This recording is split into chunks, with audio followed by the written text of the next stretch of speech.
And whatever you do, don't let it fall into the wrong hands. After preparing for a siege upon what you presume to be a Many Things Incorporated manufacturing facility, you rallied the assistance of some of the young Intians who are training to do item craftsmanship in a nearby village on this strange plain filled with snow and ice that you found yourself in. After dispatching with the children's various teachers and overlords, you discovered that Many Things Incorporated had been grooming you all and keeping tabs on you for recruitment into their organization to, go harvest the necessary components to distribute magical items across the multiverse.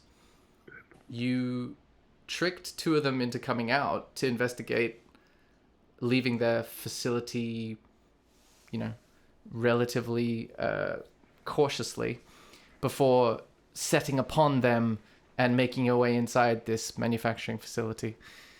You then encountered some automated turrets, which you eventually tricked to get into the throne room and speak to the elder Intient of the facility, who you convinced with a series of very high deception checks that Galahad, the guy who had actually been looking for a prototype that had been thought to reside here in the Intient Children's Workshop Village, he'd discussed it with you and said he was trying to get it back because if it were to fall into mass production hands in its unstable state, who knows what would happen. You convinced the elder that he was actually a traitor that had sided with the drones, the mechanical people of a neighboring dimension.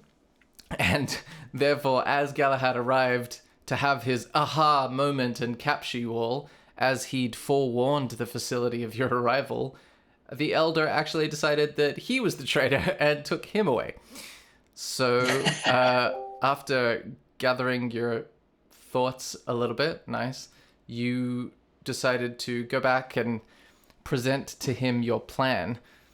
To basically, you had to go to the dimension of the mechanical people to try to see how far the mole goes and how far the corruption has spread.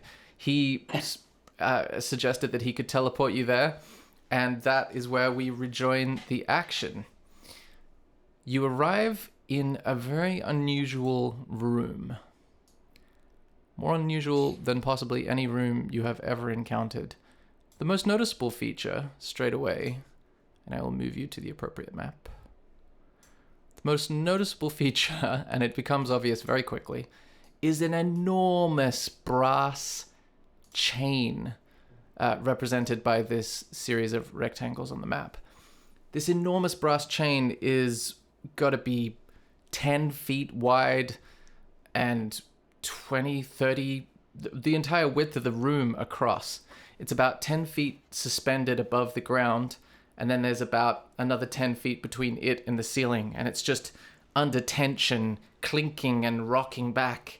On either side of the room, there are holes that through which this chain disappears to do and go, who knows. As you arrive in this space, you also notice a series of very uncomfortable looking benches made of, again, brass, and a fountain in the middle of the room, except instead of water, it is a fountain of nuts and bolts made of brass. There is also two Christmas tree-like sculptures made out of steel on the eastern side of the room, and a number of doors. The elder Intient says, "Okay, now listen, I can't stay long. I'm going to give you the benefit of everything I know, which isn't much, okay? This is the diplomatic waiting room. Back before the enmity that we now have with these creatures, we used to try to maintain at least the semblance of diplomatic relations. That's how I knew to teleport you here. But we never actually, in any of our visits, made it to their leader.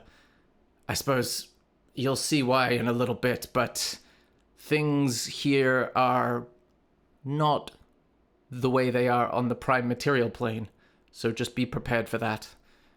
I need to get out of here. Is there anything you need before I leave?" Uh, what do you mean by it's not? Material. Yeah.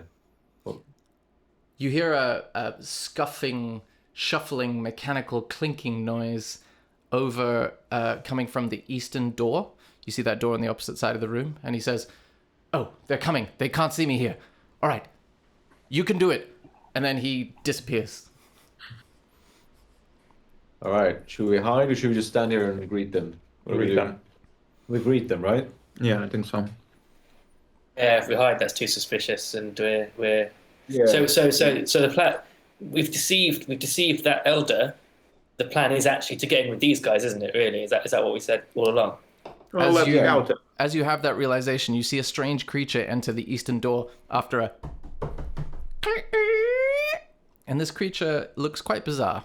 He's, or she's, you don't really know how gender works in their society, is a small, kind of somewhat clockwork, somewhat fleshy creature with these little tiny vestigial wings. And it gestures its little kind of stick to you. And it's got a bunch of like grease on its face, like it's been working hard at something. And it says, "Ones, come with one." And then it goes back into the corridor. Let's follow it. Yeah. Yeah, let's go. Let's come after. Okay, you follow it through the corridor. It's quite narrow, and it sort of shuffles like clink, clink, clink, clink, clink. Like when you've got a lot of keys and coins in your pocket, and you do like a little jog, and it makes that clinking noise everywhere. That's what this guy sounds like. And he leads you into another room with two more of these little creatures. I totally thought in that picture first that it was like what do you call it? Pigtails, like the hair. Like a Oh, little like little weird- pigtails, yeah. Yeah, that's what I thought. And then you basically see a bunch more of these little creatures working at these little tables. And they appear to be... Everybody make a perception check.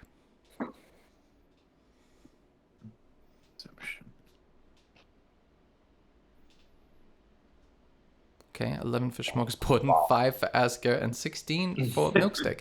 Milksteak, you notice that they appear to be working on little tiny brass chain links, like a very small version of the enormous chain that was in the previous room. And you also notice that some of them aren't these little things they're working on. It's like working on the inside of a smartphone. Some of them aren't even chain links. Some of them are just kind of cubes. Like these look like tiny little components that would go into something. And the little guy that led you in here quickly moves into the door on the west. Do you follow? Yes. Yeah. Okay. You follow and you see a continuation of this enormous chain in this room. And you can work out that this is the same chain based on the orientation of this room versus the previous one. And in this room, you see slightly different creatures, although clearly of the same race. They look like two little rectangular prisms stacked on top of each other with a little pig nose and kind of this weird half fleshy, half metallic skin. And this So one... gross. Sorry? So gross and funny. Yeah. And these guys appear to be making direct contact with this enormous chain. They're on these little ladders, these little steel ladders, and they appear to be like applying tiny little blowtorches, or you're not sure, to smooth out little imperfections in the chain. There's also, in the corners of the room, steel crates of tools that the purpose of which they don't look like familiar tools to you. And the little guy runs through the door in the southern end. Well, it's more of an archway than a door. Can I, with my tinkering ability, figure out what these tools do at all? Yeah, make a tinkering check.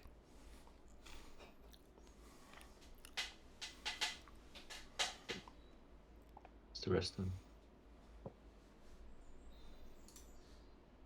them? That's my proficiency bonus, right? So I think it's either intelligence or dexterity modifier plus proficiency. I'd say for this, it would be intelligence modifier plus proficiency. That's +7. So /roll 1d20 plus 7, and I am gonna copy paste that shit. I'm gonna type. Nice. Okay, with a 15 tinkering check, you're confident just with a glance and an assessment of these creatures that these tools are designed specifically for their very strange anatomy. So, like, whereas a pair of scissors would have like the big handle and then the small handle, because humanoid hands have the fingers and then the thumb, these tools have like bizarre three-dimensional kind of like cup and sort of cone-shaped things that these creatures probably put their little strange appendages into to operate, and they appear to perform regular tool functions, although they're quite sophisticated. Like a portable blowtorch, you're pretty confident is one of them, and that's the kind of technology that you're not going to find in the average blacksmith, let's say. Cool. Maybe we can get flamethrowers from these guys. Yeah, or some. I mean, general. I guess I can do fireball and shit, but like flamethrower is still cooler. Yeah. Do you follow it through the southern archway? Yeah. Okay. Yeah. As you go into the southern archway, you see you're at a T-junction, and the creature has gone into a door in the eastern corridor, and all the while jingling and shuffling along like he's on urgent business. Do you go down into the southeastern doorway that he's just gone through? Yeah. Yeah. Okay. Again, you're in a room that has a continuation of this great chain in the ceiling portion of the room. However, you also notice 3 brass chairs, almost like thrones, and these strange, like triangular prism creatures atop them that have one eye on each side of the 4 faces of this triangular prism. It's quite strange. Sorry, no, it's more of a square pyramid, I would say. And they have many arms, and they appear to have many long, like, metal poles in each of these arms. And then the little guy that's been leading you so far leaves back out the way you came. And the strange creatures in front of you say in unison, "Threes greet ones." Hello, threes. They say, "Ones, begin trial with 1." And then they gesture to the left of them, sort of west of you. Sorry, what? 3. What does this mean? Ones begin trial. And then they just gesture to the left. All right, fuck it, let's go. Okay, let's go through. I'm Door, right? I just made myself laugh at the idea of these 3 weird creatures speaking in unison, like the Shining style. Threes! Okay. So you open the door, and inside you see an equally large room. And everybody make a perception check.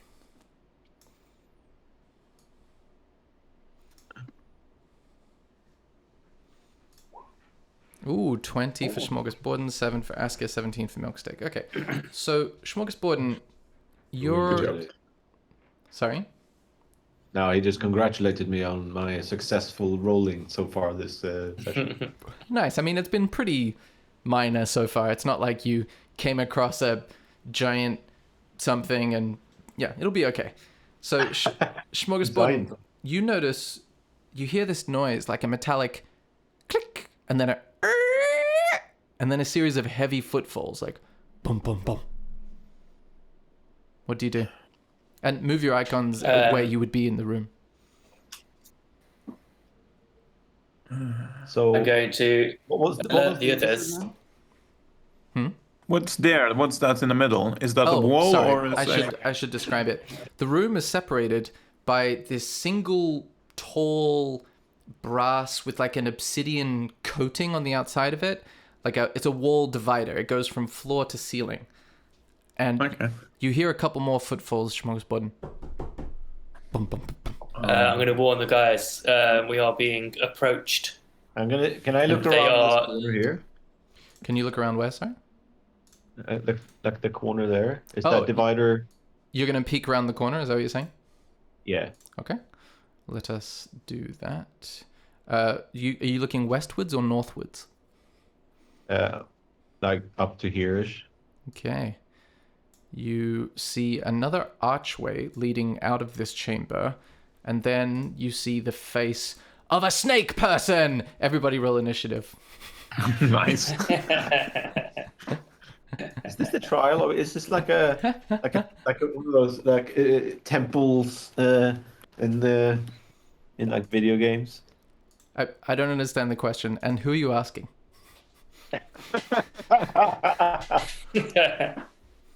I would love to help. I just firstly don't understand, and I also secondly don't know. Are you talking to your compadres? No, I'm just saying this is like, for example, in the beginning of Fallout 2, you go through like that temple of tutorial in that case, but like you have these chambers of different. Oh, it's like a Zelda temple. Oh, It feels okay. like this. If this is like the trial that we're gonna do for them, whatever. If that's what they mean by trial. We shall see. The first to react with a series of terrible initiative rolls is Milksteak. Mine. Wow, he rolled horrendously as well. Oh, just to clarify, you see each square is 5 feet, but each regular 5-foot square has like a series of 4 tiny ones in it for some reason. You can just ignore those. Like the size of your icons is the size of the 5-foot squares. Okay. Yeah. I see. Great. Okay, so if there's gonna be trials, I might not go with my heavy hitting stuff. Ice knife? Yeah, ice knife is perfect right here. So where is everyone? So You guys down there. So you were up there, I see. I'm gonna try to cast a frostbite on him. Okay, roll it up. It needs to make a constitution save. Yeah. It fails, so it takes the full damage. Yeah. Okay. You Full see damage. Is there any effects? Target must take constitution. I think its speed is halved. It's gonna be disadvantage on the next weapon attack. Nice. You hold out your hand and you watch this series of icicles just shoot out of your hands, emerging from your skin, but somehow not cutting you. And they just impale this snake creature, peppered like bullets. And you watch him or her slowly move their limbs in a kind of slow motion sort of way. Is there anything else you want to do with your turn? No, I'll stay where I am. Okay. Next up is Asker's turn. I don't really like this big blackness. There might be more of them. Oh, right sorry. there. Milksteak can probably see this kind of angle. Yeah. Okay. All right. I forgot where Milksteak was positioned. Yeah. All right. Cool. Good. Okay. Well then, I will do Maximilian's Earthen Grasp. Okay. So that definitely summons it. So I'm just going to create a little square here. By the way, sorry. Did we do a full rest before we left? We did, didn't we? Last time we did a full rest, and then they came and got us. Yeah, I think you went to your sleeping quarters basically, and then a lot of time passed, and then you went back. I think it was. I forgot to do it. I need to do this. I'm pretty sure you would have had time for a long rest. You might have only taken a short rest, but you definitely had time to take. Let's say you took a long rest because it was. I'm pretty sure. No, we did because we. Okay, cool. I was just thinking because then the spell slots are. Yeah, I reset mine. Stuff is all you reset already. definitely took a long rest, yeah. So I'll just do this just for reference. Ooh, okay. So you summon this earthen hand that somehow you watch because the floor is metal. Like everything in this entire place, along with the constant clinking of the giant chain in the previous room, that you can still hear in this room faintly, like a crack clink, crack clink, clink clink. Along with that, every surface is metal, steel, brass, some sort of obsidian coating. So in order for the earthen hand to get up through the floor here, you watch the metal plates like buckle and then eventually rupture, and then the hand goes that sound, that creaking sound of ripping metal, and then the earthen hand is there, and you're going to try to grab the snake person? Yes. Okay, strength save. By Ooh, default. natural 20. So they're not grabbed. Do they still take this various amount of bludgeoning damage, or do they just resist it for the moment? I'm pretty sure it's only on successful. Okay, so this snake creature finds a deep well of strength within themselves and throws it off with an aggressive. That is the end of Asker's, unless he wants to do something else. Yeah, I'm just going to move away a bit. Okay. I want to spread out here. 1, 2, 3, 4. Nice. Okay. Next up is this thing's turn. It is going to... Actually, let's double check Maximilian's Earthen Grasp. Does the Maximilian's Earthen Grasp get attacks of opportunity? I feel like we went through this, didn't we, last time as well? I think we talked about this. Let's see. Possibly. If I do this. On a failed save, target takes 2d6 damage. I don't think it does, because it doesn't, like... Half as much of damage on Because- successful one. Yeah, it does everything through your instructions. It doesn't have, like, an independent reflex. Yeah, it's when you do the. Okay. When you do it. If So- I use it as an action, I can attack. Yeah, but- if it had something like, as a reaction, you so-and-so and so, then you could probably do an attack of opportunity, because that's a reaction. But because it isn't worded that way, I will say this snake person is going to run up to Smorgasborden, takes out this curved scimitar with numerous bloodstains that, you know, don't bode well for you. And it is going to scimitar you. 11 does not hit as it strikes wildly out, still looking over its shoulder at the earthen hand, possibly chasing it. Then it takes another scimitar attack with a 17. Does that hit you? No, it doesn't. Okay, so he looks over his other shoulder, still trying to figure out how this earthen hand came into this room and is chasing him down. And he's going to sweatily sort of look side to side, and then that's Smorgasborden's turn. Fantastic. My armor class is 19. That seems high. Is that's right? I've got all this kind of various armor on, so that's Yeah, I mean, it's... that's quite high. Yeah. Yeah, you're just wearing probably Cool. heavy armor or something? Yeah. Cool. I think I'm going to moonbeam this mofo. Nice. But I'm gonna position it like here. Just can't position it so it doesn't attack me because it's a 5 feet radius, and I'm right here. Mm-hmm. I'm gonna do it kind of just behind It's a him. beam, remember, so it's 5 feet wide, but it goes like probably 40 feet long. It's a 5 foot radius, 40 feet high cylinder, so it goes up. So Oh, okay, so it just comes down from the ceiling. Okay, that's fine. comes down. Yeah. So in that case, you can just 5 foot radius. you can just target the guy in front of you. That's a 5 foot radius. That's fine. Okay, great. Do that. I think he needs to Do I just third level or fourth level? How hard do we think this guy is? I do third level.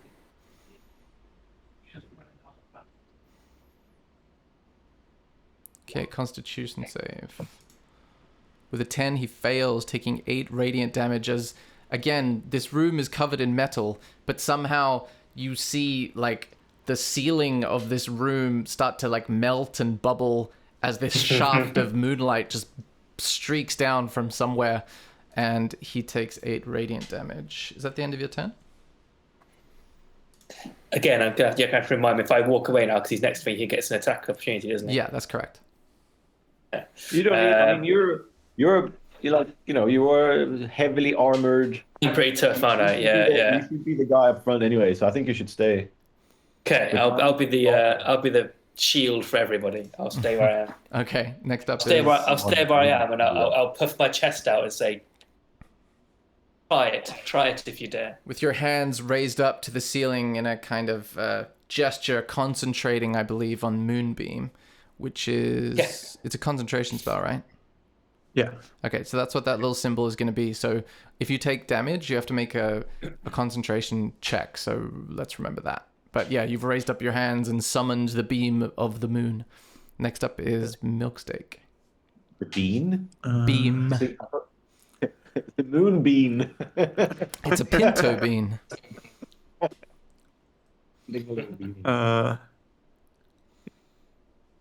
Okay.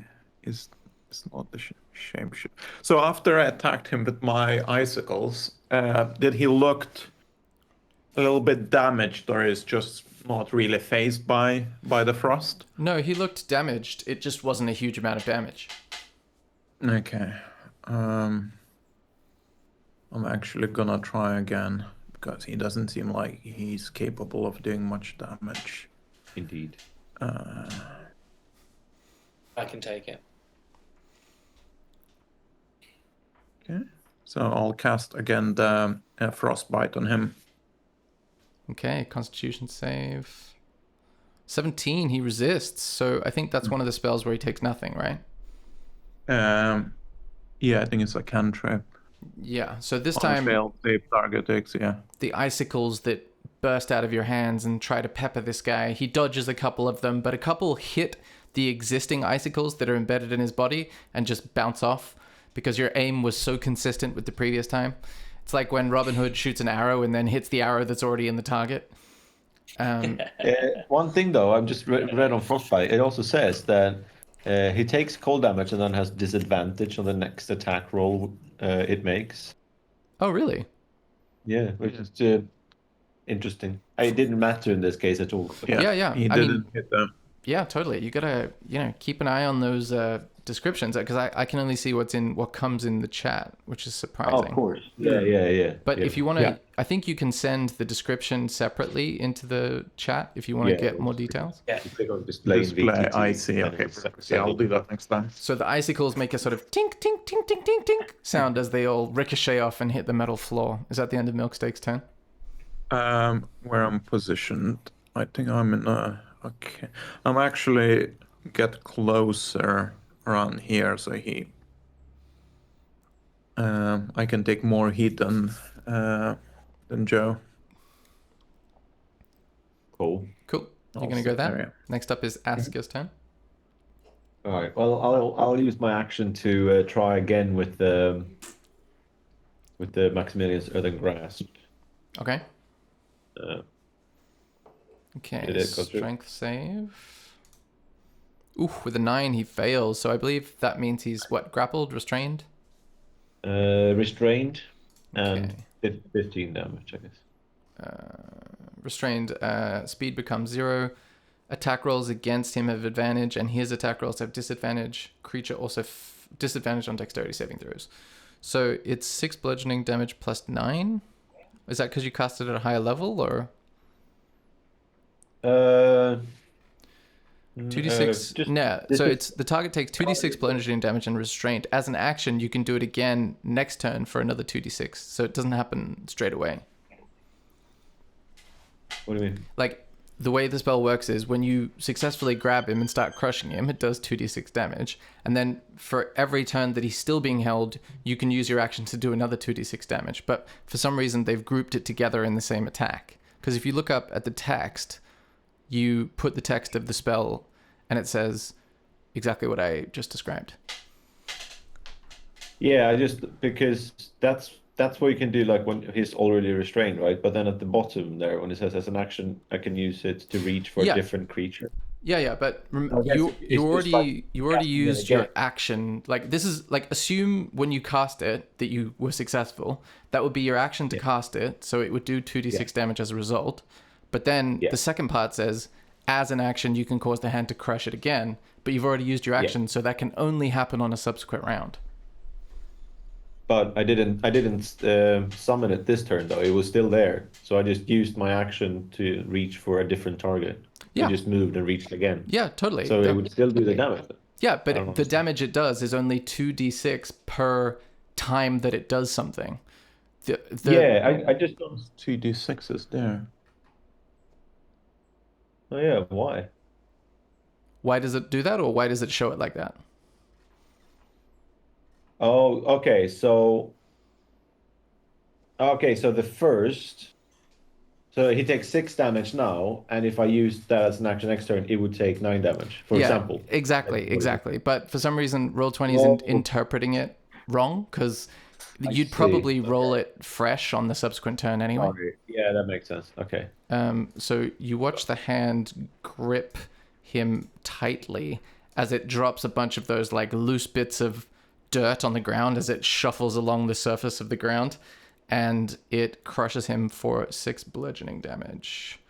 -6. And then I shout, "Yield!" Yeah, make a persuasion check. Oh, baby.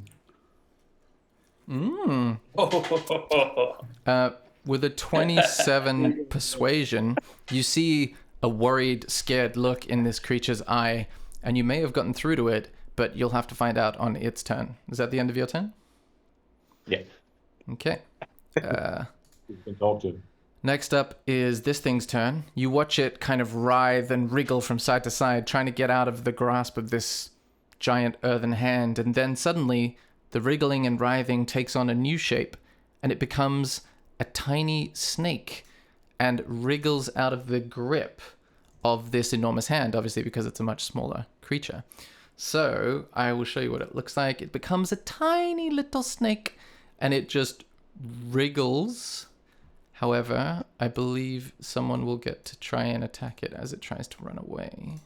As you notice, it does try to run away. Let me just double check the health. So tiny. Okay, cool. So it is going to try to go... Actually... Yeah, I'll say Smorgasbord gets an attack of opportunity as this thing tries to leave. So...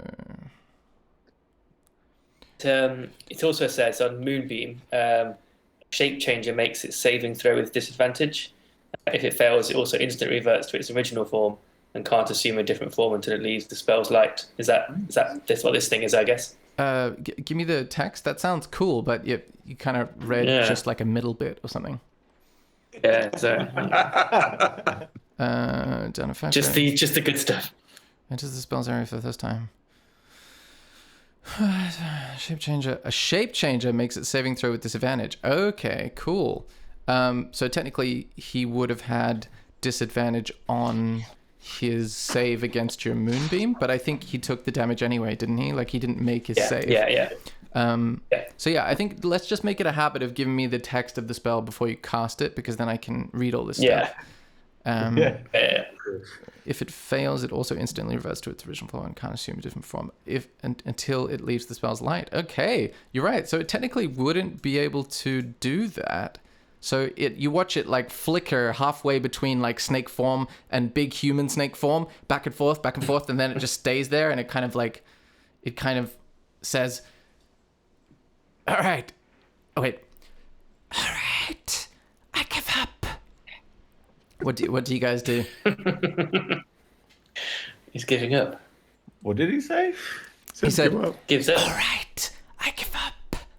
Oh, I thought he meant he told us to give up. I'm like, dude, you don't read well at all, little fella. All right. Okay. Well, I'll keep the grasp on, but I think we should talk to him, right? Are we out of the combat? I think so. Or... Yeah, I would say you're out of combat now. Yeah. Cool. That's while he's being held, maybe I'll come and surround him since he tried to Escape. Yeah, I'll move it here. Now that he's very unthreatening. All right, little dude. Who are you, and why did you attack us? I was captured by these weird clockwork people and kept here. I can't tell you how long. All right, but what did they tell you to attack us, or why are you jumping us?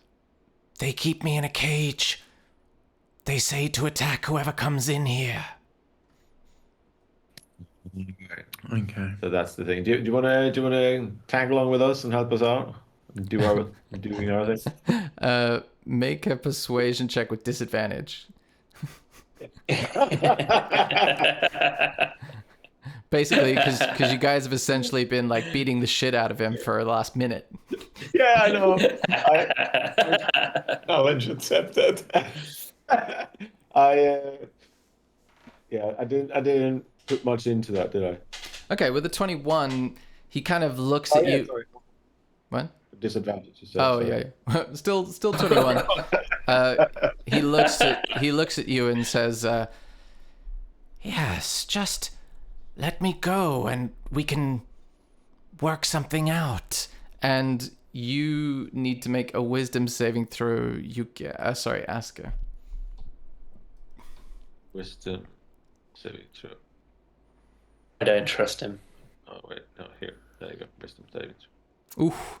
You feel your mind start to think, maybe that is a good idea. Why don't I just let him go? But then you realize that doesn't sound like you, and nothing happens. Yeah. No, I'm not gonna just let you go, dude. No. But do we need him? No, I mean, Yeah, Snake Boy. Okay. he can tell us I'll make the thing squeeze again then. Let's just kill him. I'll squeeze Maximilian's earthen grasp hand. maybe he can kind of give us some information about the creatures. We must have some information about them. Yeah, that's true. What is this? What is this trial? Why is this? What is this trial about? What happens if you that's true. Okay. win and various things?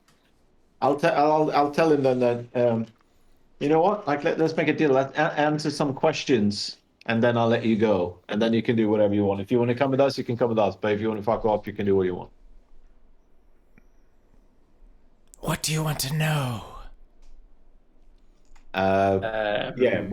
How many other people have you attacked? You said you've been here for a long time. Have you killed loads of people?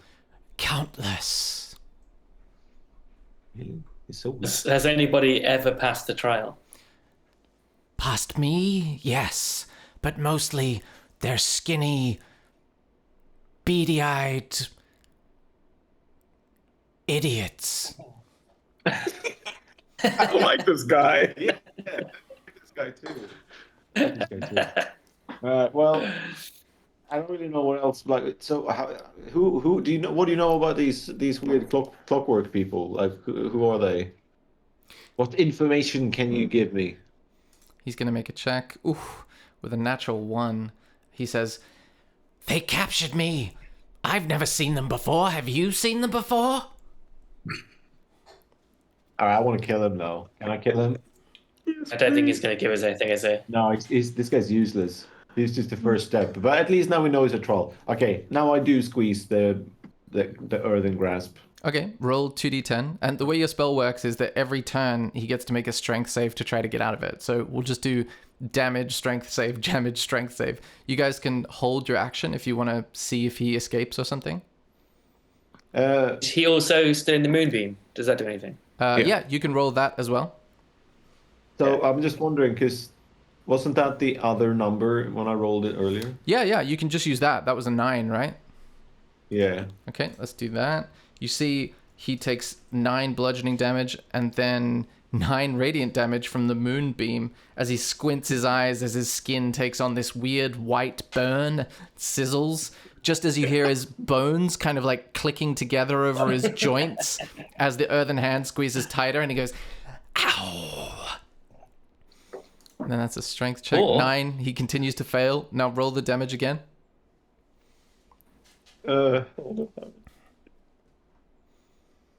Okay, so that's a 8 plus 11 is 19. He looks like he's on death's door. With a 10, he can't get out. He just keeps wriggling in more and more feebly.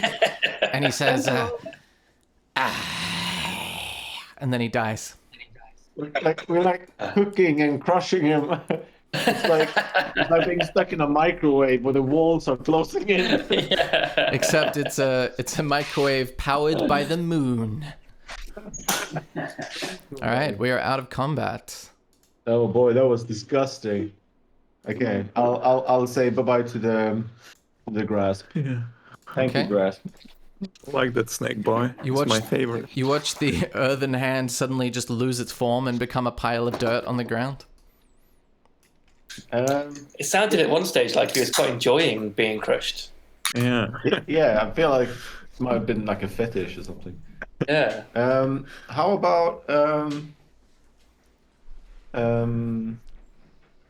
I forgot what I was going to say. Sorry, taking on several things at the same time. You hear the All right. gentle clinking of metal in the next room, or the previous room. Okay, let's go. I'm gonna pick up more of the dirt from the Maximilian's hand. The leftovers put in my pockets for the later use. Okay. Just You can say, add to your inventory, handful of arcane dirt. nice. Or is it a hatful of hand dirt? Well, you don't have a hat, so it can't be a hatful. A handful of hand dirt. Oh, sorry. It cut off on one of the syllables. Yeah, you're right. It's a handful of hand dirt. Yeah. But arcane is just more helpful for later reference. Okay, you go through the archway. Should we All right, let's have a get look what this kind of yellow thing is? What's Sorry. this yellow thing with the... What are you pointing at? Oh, sorry. Oh yeah, that's a cage. It's made of brass. It has this weird obsidian coating and black metal bars. And it's currently in the open position. I want to investigate that. Okay, make an investigation check. Find some of his old food and shit. Oh, I wonder what kind of stuff he ate. Okay, with a 5 investigation check, you see some meat. Very strange meat that you don't recognize the animal it came from. You also see these 2, like, holes in the ground, but they're covered by the black metal kind of grating. And they appear to just go down, down, down, like 60, 90 feet into darkness. And they appear to be roughly in the area where this meat is and where, like, a little bowl of water is. Gross. Disgusting. Yeah. I think he was quite yeah. happy to It was just die. a... Yeah, we did Yeah. a favor, really. Yeah.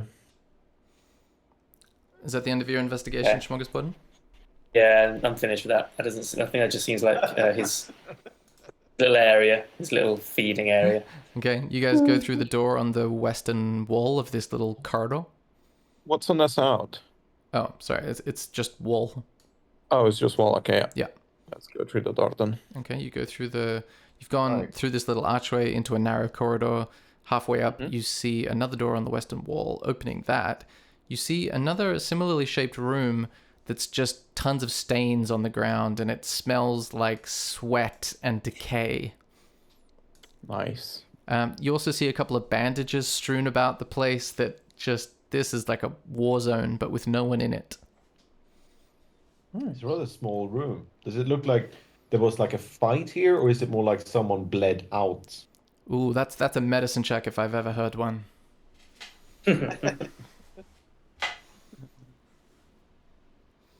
Ooh, with a 4, you conclude that someone was hurt in this vicinity. Guys, I think someone was hurt in the vicinity. You have a certainty about it. I say it with I'm so persuasive. Sorry. Cool. All right. You see another door on the western wall. Do you go through it? Yeah. Okay. Yeah. Going through the door on the western wall, a strange sight greets you, and you're becoming accustomed to that in this strange place. You see 4... Sorry? It's more of those things. Well, these are new. These ones have much stronger looking wings, and they're cubes with monocles and this like metal plating around themselves. And they seem to be hovering about 10 feet up. Behind them, again with this weird obsidian lining, are these gray metal shafts, like ducting, that goes back into the wall behind them. And they appear to be hovering like about 10 feet up off the ground in front of these ducts. And they say, "Fours greet ones." And they pause.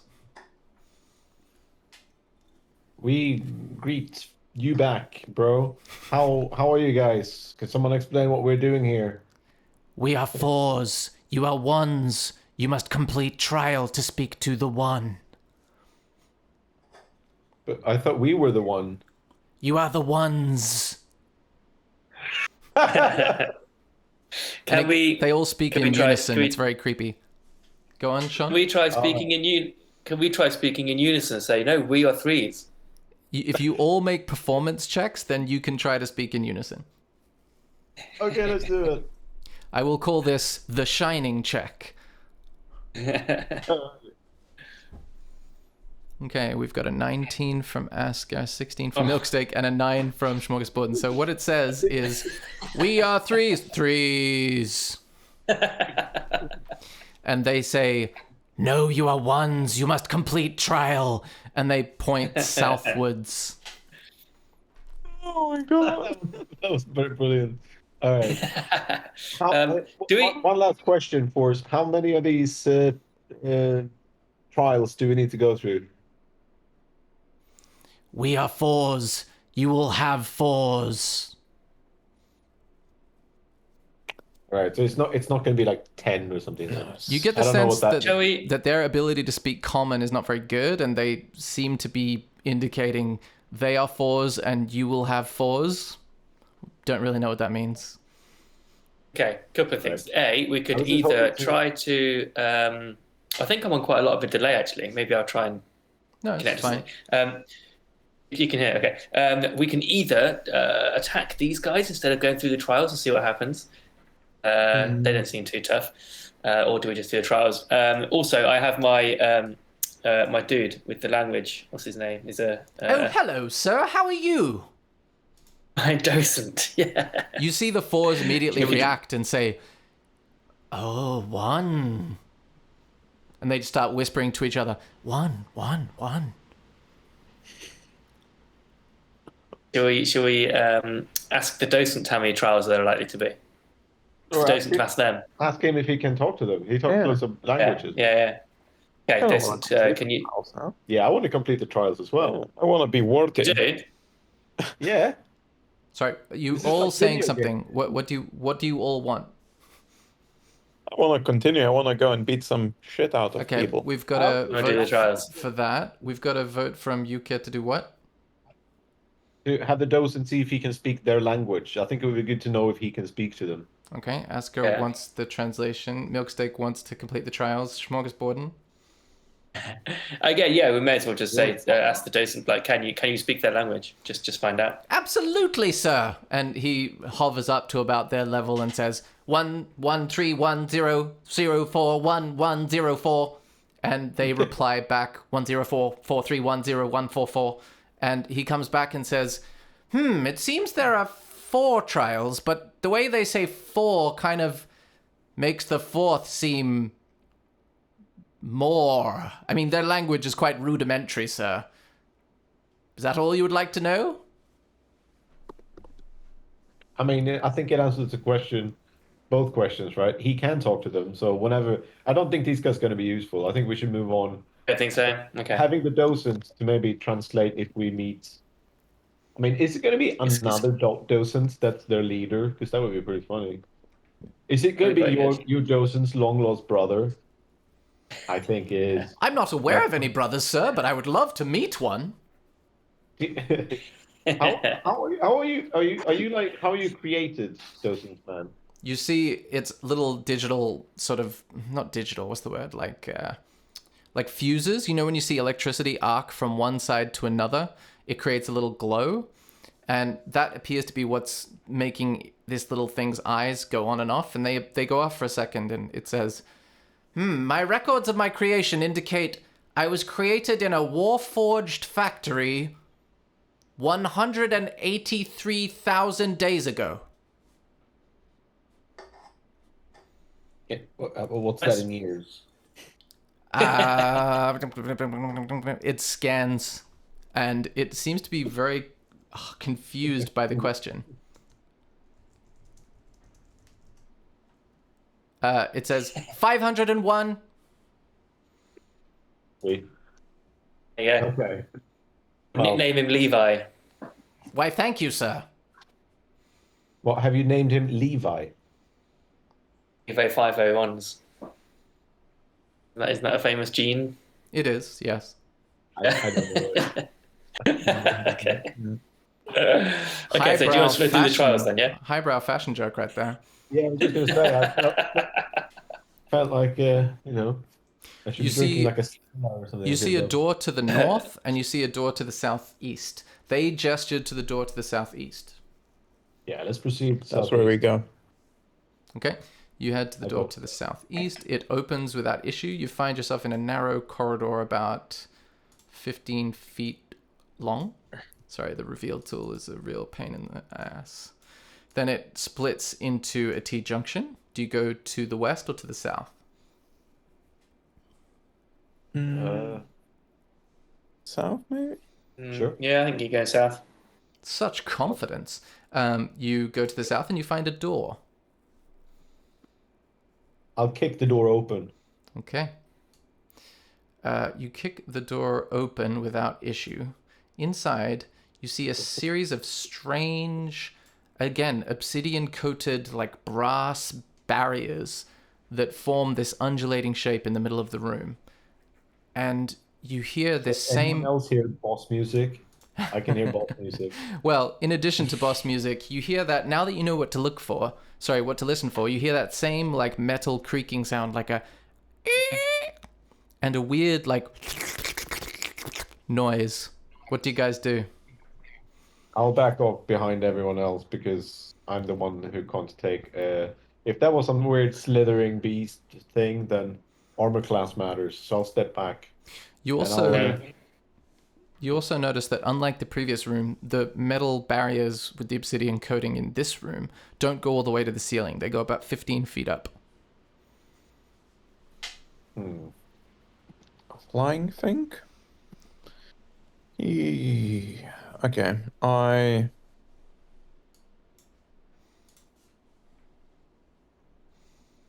Can we hear where the sound is coming from? Make a perception check.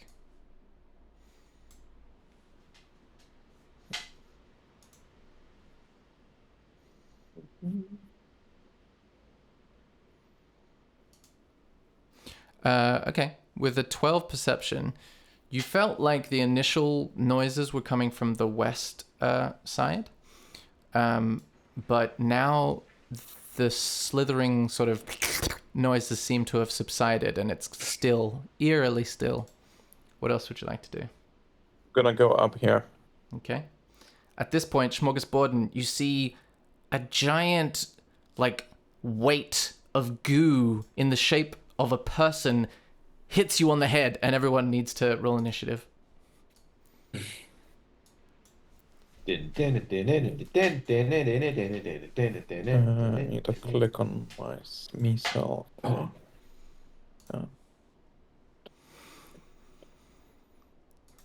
It's a bizarre sight. Okay, you've all rolled initiative. It's literally like this humanoid woman in regular clothes surrounded by this red, gooey, slithery substance. It is nightmare fuel. Milksteak, you are the first to react. Weird. Okay, so I'm gonna You also notice in your current position, behind you to the north, Milksteak, is an archway. To the east of you is this kind of crawl space. It's not a proper corridor. You'd have to like shuffle with your back against the wall to get down that area, and there's a cage at the end of that little crawl space.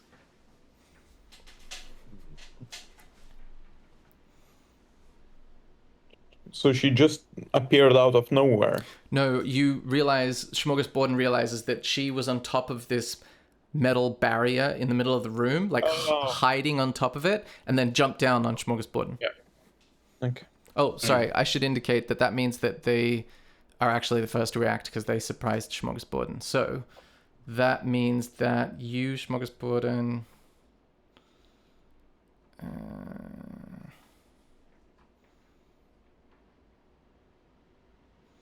you get this pseudopod, this like tentacle come out at you for 19, which hits you. Sorry, it's rolling to myself for some reason, but it does actually happen. And that does 10 bludgeoning damage and 5 psychic damage as you feel part of your mind, like you were thinking of something and then suddenly that thought is gone, and it psychically damages you because of how unsettling that is. So it's 15 damage overall. And you feel you need to make a wisdom saving throw.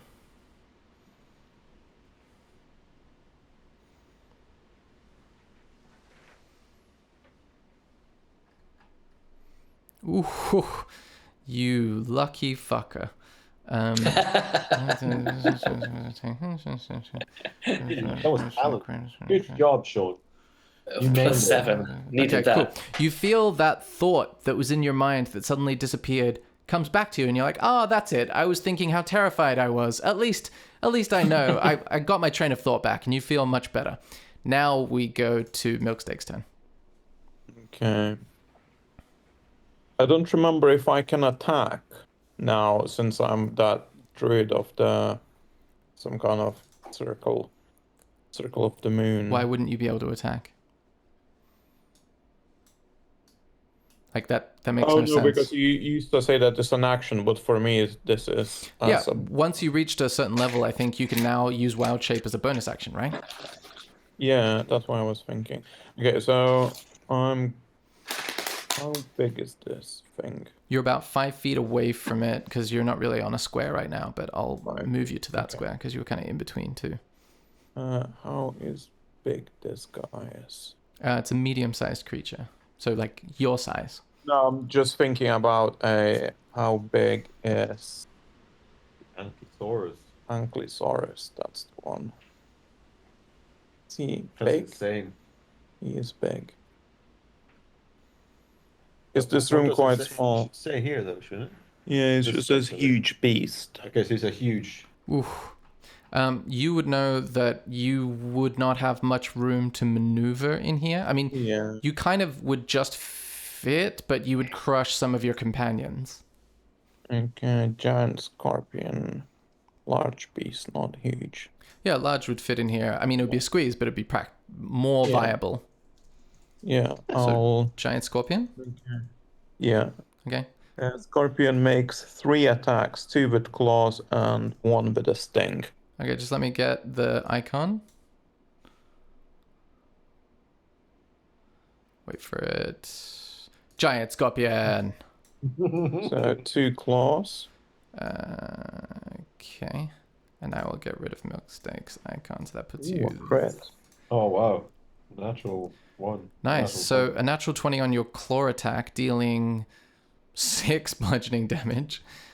And it needs to make a saving throw or be grappled by your... Oh, maybe they're automatically grappled. Let me check. Scorpion has 2 claws, which of each can grapple only 1 target. Okay. Oh, I see. So I could, if there's more. Oh, the target is just automatically grappled, and then Yeah. it has to try to escape. Nice.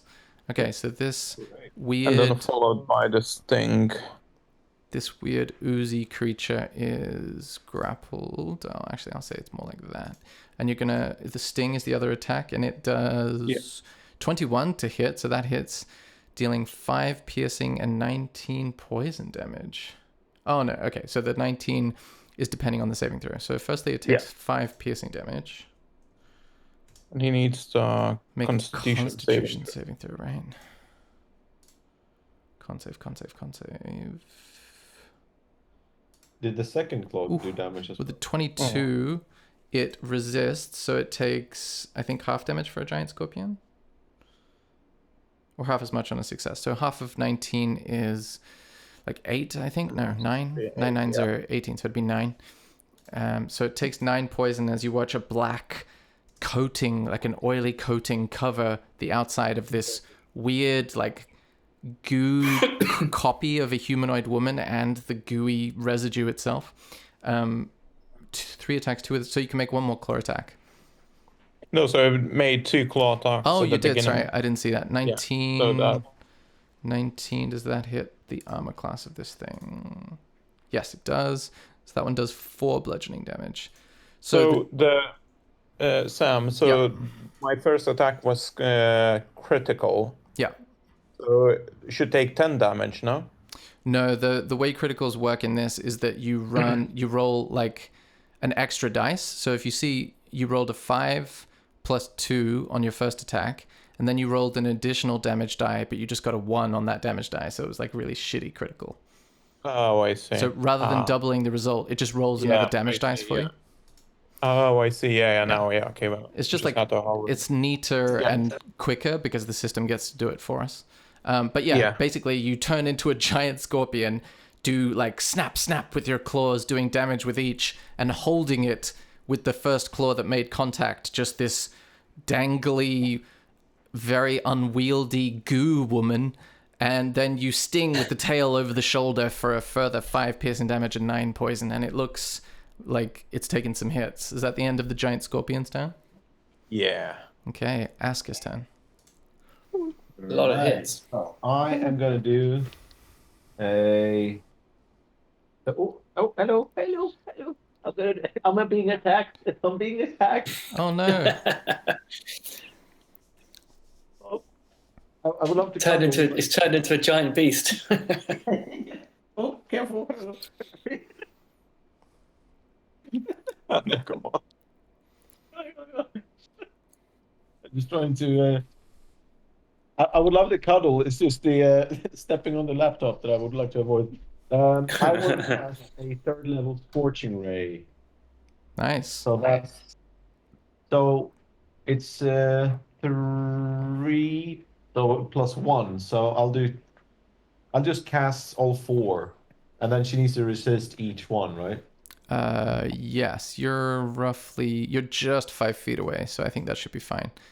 Yeah, so each one, it's not a resist. Each one you have to roll and you have to hit with. Yeah.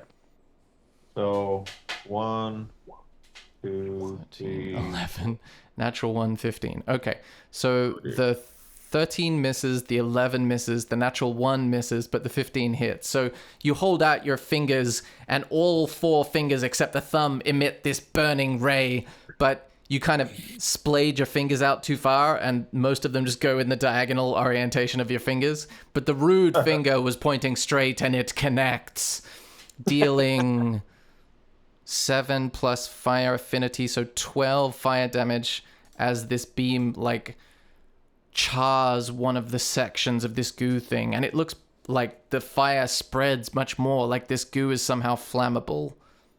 That's what I But thought. not in a traditional flammable way, more in a kind of like the fire goes inside of it internally. So I 12. just gotta say again, like I rolled a 4, a 2, a 1, and a 6. Yeah, but if you're persuading an enormous multi-dimensional organization, then you roll like a 29, a 27, a 28.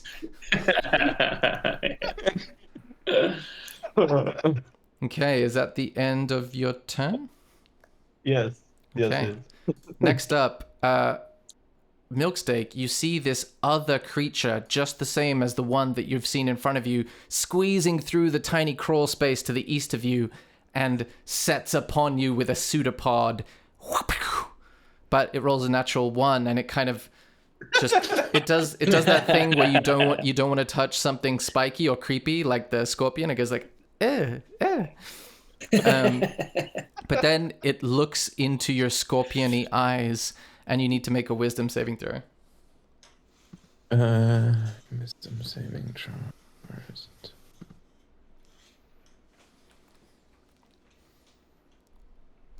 Okay, so 14 is not successful. So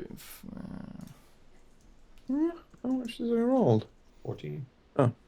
it just rolls twice. You must have clicked it twice. So you take 15 psychic damage, and you feel like you forget a little bit of why you're here and why you're a scorpion. You just love killing. Yeah, you just kind of Left and right. Have I always been a scorpion? Was I born this way? And basically that means that part of your memories have been sucked and eaten away, and you need to roll a d4 and subtract it from any ability check or attack roll, as you kind of forget how you do all your shit slightly. So whenever you make an attack roll or an ability check, just roll a d4 like that exactly, and then you would subtract it. But you don't have to subtract it from saving throws, just ability checks and attack rolls. Okay. Cool. So that's the end of that thing's turn. This thing is grappled, so it is going to try to... it is going to try to attack the scorpion that's grappling it. So that's going to be a pseudopod attack. Does a 17 hit the scorpion? 1 second. It does, yeah. Yeah, so that deals 5 bludgeoning damage and 7 psychic, so 12 in total. As you feel this pseudopod slap down on your carapace, another element of why you were here gets sucked away, and you need to make a wisdom saving throw. Oh, God. Oh, God. Okay, these guys are Yeah. not messing around. Pretty tough, aren't they? Ooh, with a 12. Your second roll is always better. But yeah, with a 12, you basically take... It's +8 as well. Yeah. Wisdom. Really annoying. You take 20 psychic damage as you honestly forget who these companions are for a second, and you think, I mean, I'm probably with them for a reason. And now you have to roll a d6 and subtract it from attack rolls and ability checks. Fucking hell. And these guys are nasty. And that is the end of their turn as they make this sound. Smorgasbord's turn. Okay. Well, the entire time I've been deciding I was going to turn into another beast, but I think I need to get serious. I think I'm going to cast Blight. Ooh. This guy next to me. Nice. I think these guys need to die. They do need to die.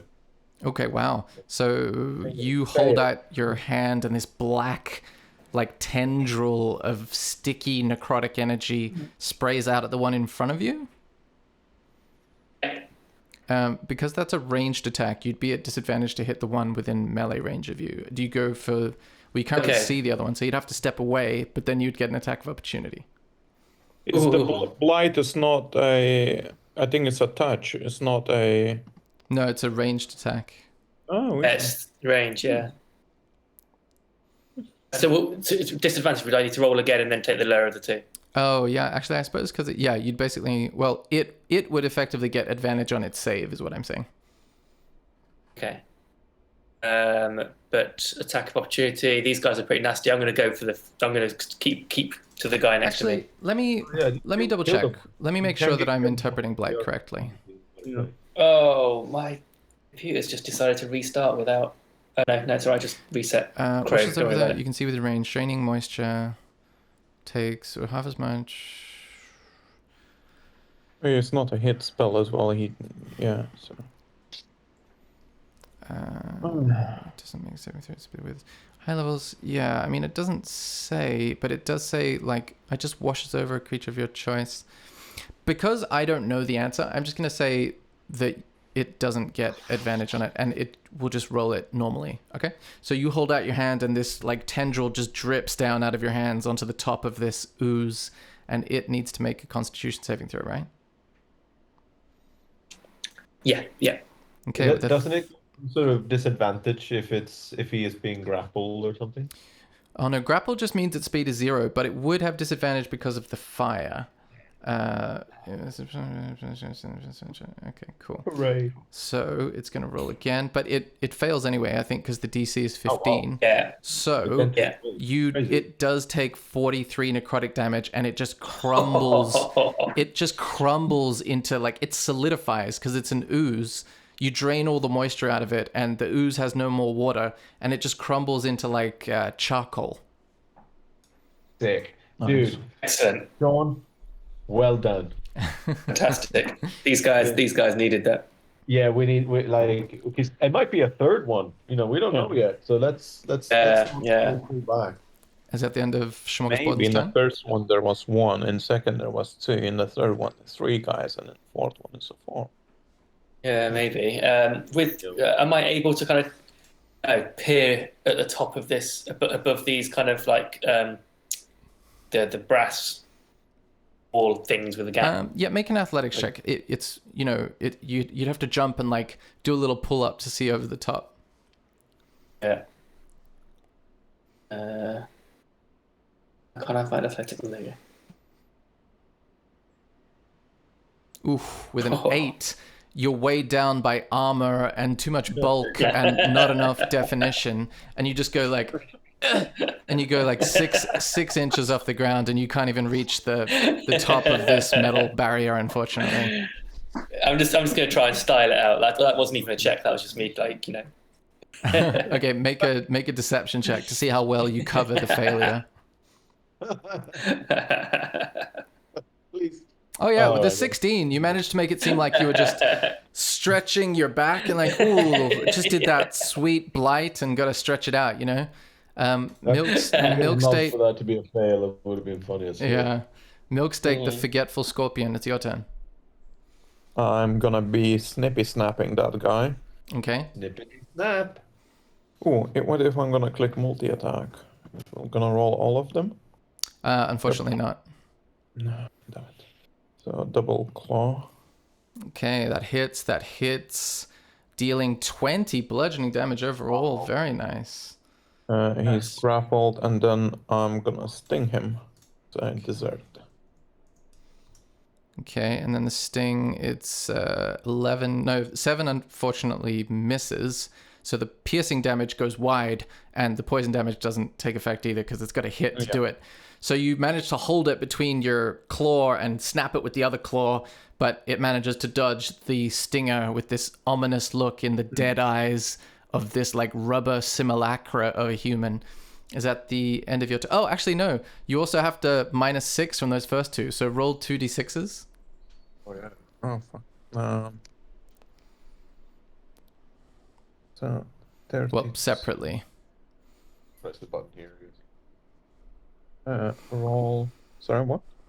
Just, Roll 1d6, then wait, then another one. There's that.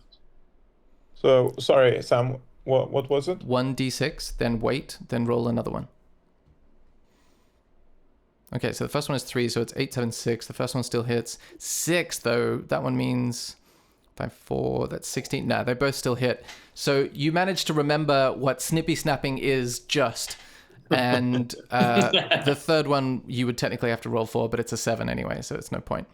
And you do kind of forget what stinging with your tail is, and you miss wildly, just going, wait, do I lift it up or do I strike it forward? Is that the end of your turn?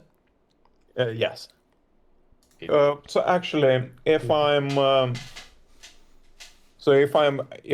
have him grappled, and if I move, do I drag him around with me? Technically, yes. Okay, that's good to know for the But future. you'd technically be at, I think you'd be at half speed, but you can technically move around while holding him. Oh, that's nice. Yeah. Okay. That's cool. Askus Yeah, turn. I'll stay where I am now. Yeah. Okay, great. Askus turn. Right. Well, then I will do. Oh, I mean, I was very unlucky last time. I'll do another third level score. No, I'll do a fourth level scorching ray. So that's 5 of them. Ooh, wow. Because I don't want us to keep forgetting shit here. This is I don't like this. So 1, 2, 3, 4. That's slightly better roll, that. Yeah, the first 3 hit convincingly, and you're so excited by your success that the fourth goes wild as you celebrate and throw your arms up in the sky and just shoot the ceiling. But the first 3 do, with the 24, 23, and 14, do 9, 12, and 13. 9, 12, and 13. So Oh wait, I said level 4, right? So it would be 5. How many did 1, 2, 3, 4? Oh, so it would be 1 more then. Okay. Yeah, that one hits too. So what's 12 plus 12 plus 13 plus 9? You do a grand total of 46 fire damage. 46. Nice. Nice. So you watch, again, the midway celebration one misses, but the other beams just come out of your fingers as you realize you need to point your fingers at the target in a straight, kind of like karate chop manner, and it goes, psoo, psoo, psoo, psoo, and you watch these black scorch marks like drill their way into this oozy form, and it looks fucked up. He's still alive. Jesus Christ. Oh, not dead. Shit. Is that the end of your turn? Thought that was overkill. That is the end of my turn. Oh no, I'll shout yield. There might be a person in there. I don't Make know. a persuasion check with disadvantage. Karate chop master, and I will karate chop you. Okay, with an 11, it just seems to like the dead-eyed like copy of a human just turns to you and just wobbles slightly, and you don't know what that means.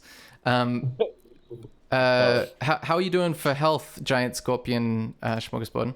Sorry, Milksteak. How many? I'm 52. Got I think 47 damage, so I'm at 5 HP. Okay, so the thing is gonna attack you, noticing your noticing the chunks of carapace like falling off of you, and you're also currently grappling it. So it's gonna pseudopod you for 14. I don't think that hits the scorpion, right? No, it doesn't hit me. No. Okay, but you do need to make a wisdom saving throw as it just You feel the memories being like sucked out of you like a dementor. Ooh, you managed to resist it this time, but you forget what you're resisting. And that's the end of its turn. Smorgasbord's turn. But don't we Okay, I always, feel- though, Sam? Don't we always? We do. I feel like this guy is very nearly dead. Yes. It looks like Very. it's all these chunks of like purplish goo with black and scorch marks are just dripping off of the outside of it. Like it's constantly sweating. Yeah, I reckon just ice knife that'll still get you, won't it? Yeah. Do you mind like if I hit you as a scorpion? What? No, I don't mind. No, depends with what you're hitting me. You also have Ice to knife. yell that across the room. Do you mind if I hit you with some ice shards? As long as it's a single hit, like Oh, wait a sec, damage is fine. Is anybody within 5 Are feet? you ice knifing the scorpion? Ice knifing. Yeah, go Well, for scorpion. Am I sniping the person? But obviously, people it. outside, people near it's it. fine. Yeah. Okay. I'm gonna second You'd have second to- level ice knife. In order to see it, Smorgasbord, you'd have to move forward 5 feet. Okay, sorry. Because it's kind of hiding behind this brass barrier in the middle of the room. Yeah. It somehow managed to like wedge itself. Now, no, sorry, just here. Make your attack. Yeah. Yeah, that's fine.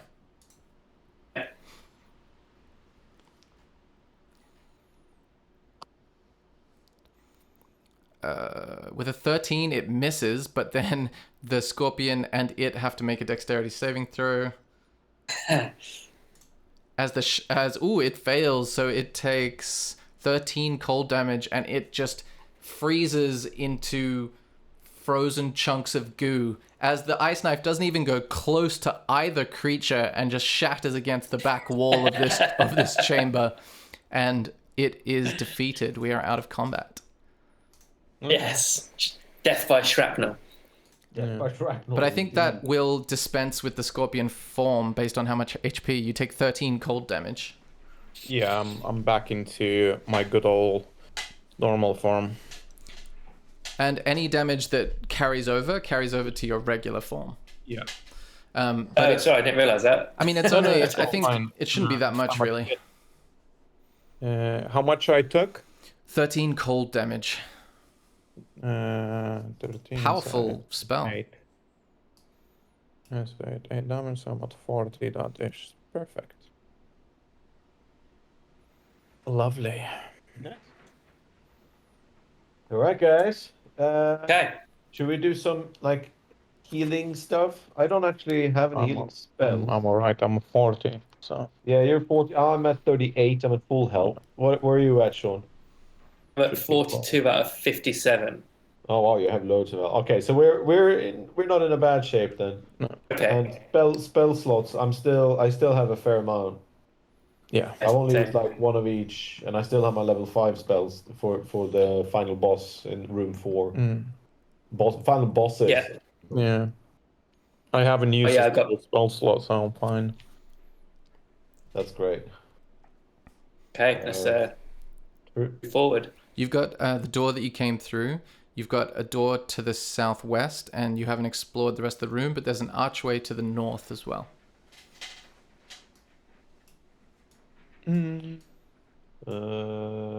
Try north. Yes, we can explore. Yeah, let's try north. Is that door as well here? Yeah, that's the north. North be. is an archway. Oh, it's an archway. Oh, archway. Okay. Yeah, Right. it's like a brass archway. Shall we go through it and have a look? Yeah. Yeah, let's go through it. Okay. You see the corridor extends and travels a long distance east. And then at the very end of this eastern corridor, you see another segment of this huge brass chain just coming straight through one side and out the other side of the corridor. Clink, clink, We'll clink, continue there. clink, Yeah. clink. Okay. Clink, clink. The corridor continues south before turning east again. Yeah. Good there. You appear to be going parallel to previous rooms in a sort of back corridor that hasn't even turned into a chamber yet. It turns sharply north for a further 90-ish feet. It's a trial. It's really crap one in terms of. It's not room to the room. It's just a corridor. Turns east, then north, then west to a huge brass door with a big, like, spinning metal wheel on it and series of clockwork gears all kind of turning over each other. Can I try and work out what it is with my tinkering skills? Sure, make an intelligence plus proficiency tinkering check. Copy it over. So dumb. I wanted to Google what a pseudopod. No, pseudopod. Yeah, I wanted to see what a pseudopod looked like in Google Images, so I copied it from earlier, and now my roll copy was gone. Nice. Very Yeah, annoying. it's like a tentacle made of goo, I think. Okay, with a 25 tinkering check, you would know that this is a very sophisticated clockwork locked door. So it basically means you've heard about these in some gnomish engineering tribes or villages, but, you know, the lesser informed and more politically incorrect would call them tribes of gnomes who specialize in building complicated things, but they live quite meager lives other than that. And it is a constantly changing lock. So in a traditional lock, the tumblers are there, the pins are there, and you've just got to pick them. But with this lock, they're constantly like moving. So you've got a time when you choose to pick it. If you don't have the key. Which I feel like we need. Should I try and pick it? Or should we not No, I bother? think we're gonna need to come back here. Yeah, it feels like something we can maybe do later. Or it's like a staff entrance stuff thing. To clean up all the mess that we left there. Shall we go back down to that room where we killed that Yeah. sludge women? Yeah. Sludge women. And then I do. Women with tentacles. Sorry, what was that, Sean? I just remember something Sam said in the last session that we keep on getting to places, then just kind of backing out immediately. We could at least kind of try to pick the lock once, and if it's proving to be really hard, just kind of go away. Or do you think it's just the final place after we've got the key? I mean, I don't think I'll be able to pick a lock when the pins are constantly changing. That sounds like Beyond your sounds like ability. we would, like they would need one of their little robot hands that's kind of in sync with the machinery and the thing, kind of. Yeah. And I wasn't criticizing. yeah. I was just making an Normal amusing comment that, you know, you've seen a bunch of like entrances to things. No. Yeah. I know We what do you just mean, keep though. kind of I was we keep thinking coming about that the other together. day as well. I'm still a bit sad I left my little friend and the entrance of that, like the Cave of Doom or whatever will be down Cave of Doom. We'll never see him again. Kind of wish we would have gone down to see what was down there, but you know, I feel like this door is because it wasn't a struggle to get to the door, so I reckon it's probably just going to be where we're going to end up going later. Otherwise, we can come back. I think. That's the boss key, basically. Yeah. Yeah, but it feels like it. Okay, you're back in the room with the residue. All right. Well, should I kick it? I'll kick in the next door. Yeah. I'll kick it in, and then you guys go in front. Are you talking about the west door? Correct. Yeah. Okay. You kick in the west door. It opens after you kind of like twist your ankle a bit to like just turn the handle. It kicks open quite easily. It's like when you're holding food in both your hands and you try to use your foot to open a door. It goes down the corridor a little bit before turning north, and then before turning east, and you reach a T-junction. Sorry, turning west, you reach a T-junction. I'll step into the T-junction to see what's around. Okay, you see north and you see south, an archway leading to you see the edge of like a wooden kind of counter, and then a door far south, and then to the north you just see a corridor. Thoughts? I think so. Can we see up there? Is it just connects to that previous corridor? Yeah, you recognize it once you go to the northern corridor, that it just joins up with the one that led you to the goo room in the first place.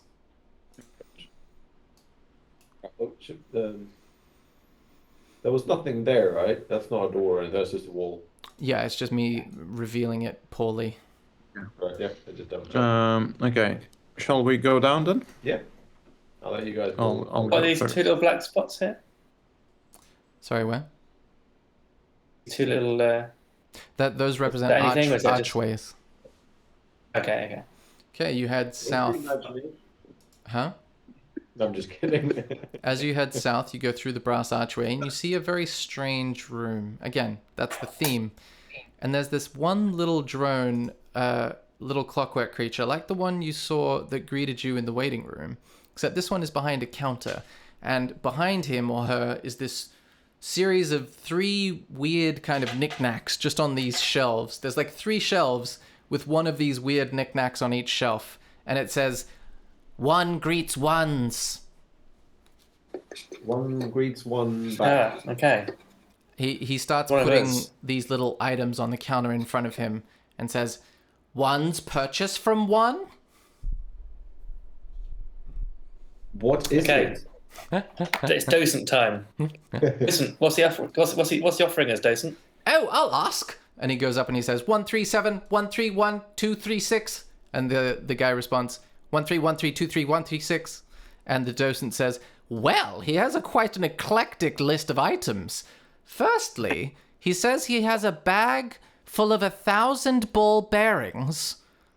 Secondly, he has something called crampons, which he says are for grip while walking in the snow. And thirdly, he has this strange metal disc that keeps changing the design on it, and he calls it a feather token." And a token. Yes, that's what he called it. The accent is no. All right. Okay. How, Mr. Docent Man? How do we pay him? Like, what's he bargaining with? Like, 4? Well, You know what I mean? for the crampons, he's charging 25 gold pieces. For the ball bearings, he's charging 5 gold pieces. For the feather token, he's charging 1,000 gold pieces. He really doesn't know how to portray a mercantile institution. Do we want to buy anything? I kind of want Absolutely, to. let's buy it all. Buy that up. Let's buy it all. What is that ball of bearings? What's that? I don't understand. Ball bearings. It's a ball Bearings. I mean, we could Think like of the them things that like tiny- metal marble spheres. could use them to kind of throw on the floor and make someone trip. I never knew what they were called.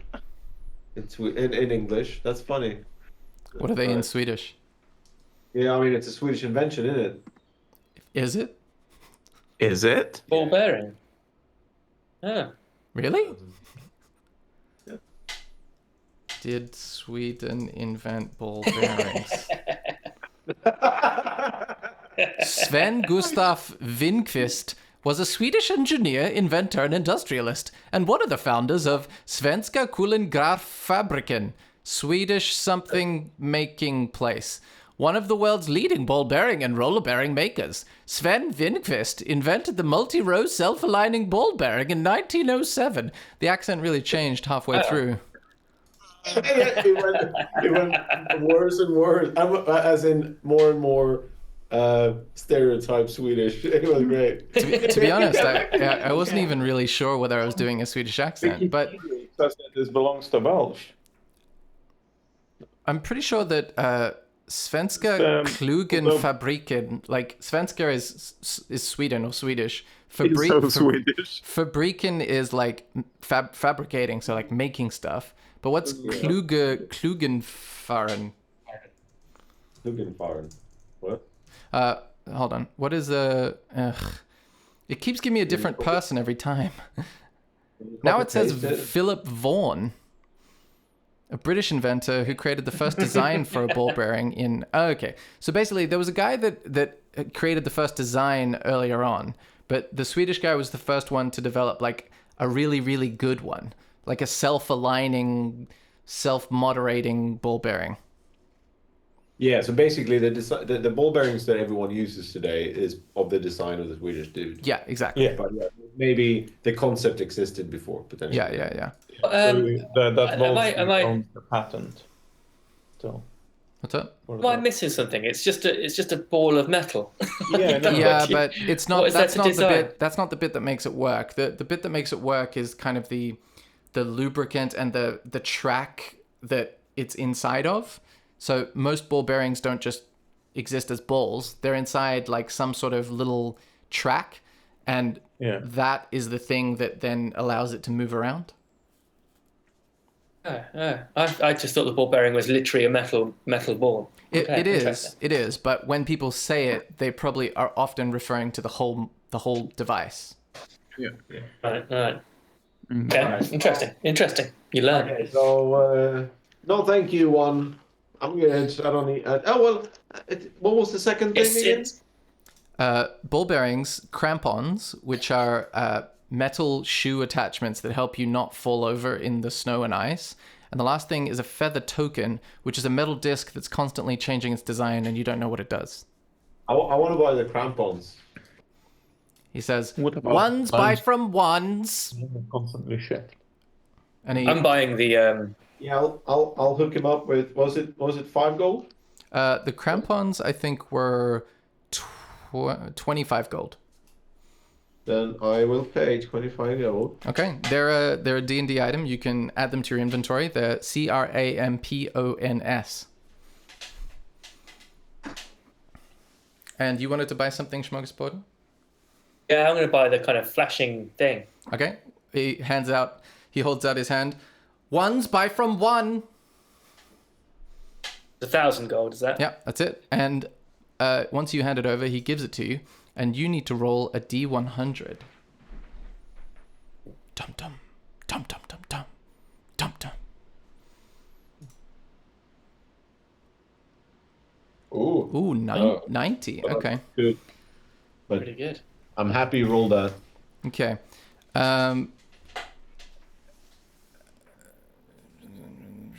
Okay. Basically, you suddenly see on the back of the token a whip symbol, and then on the other side, in tiny writing, because I can't be bothered to have you guys spend a short rest with it to understand its nature, I'm just going to say it suddenly writes the instructions on the back of it. It says, you can basically throw the token to a point within 10 feet of you, the token disappears, and a floating whip will take its place. You can then use a bonus action to make a melee spell attack against a creature within 10 feet of the whip, with an attack bonus of +9. On a hit, the target takes 1d6 plus 5 force damage. As a bonus action on your turn, you can direct the whip to fly up to 20 feet and repeat the attack against a creature within 10 feet. The whip disappears after 1 hour when you use an action to dismiss it, or when you are incapacitated or die. I mean, it's going to be pretty handy in the fight coming up. Not bad. So shall I? How do I tell myself? What do I say that I've got? Let's just add like. In whip. D&D Beyond, it's called a feather token, and you have the whip version of it, but you can just look for it under feather token.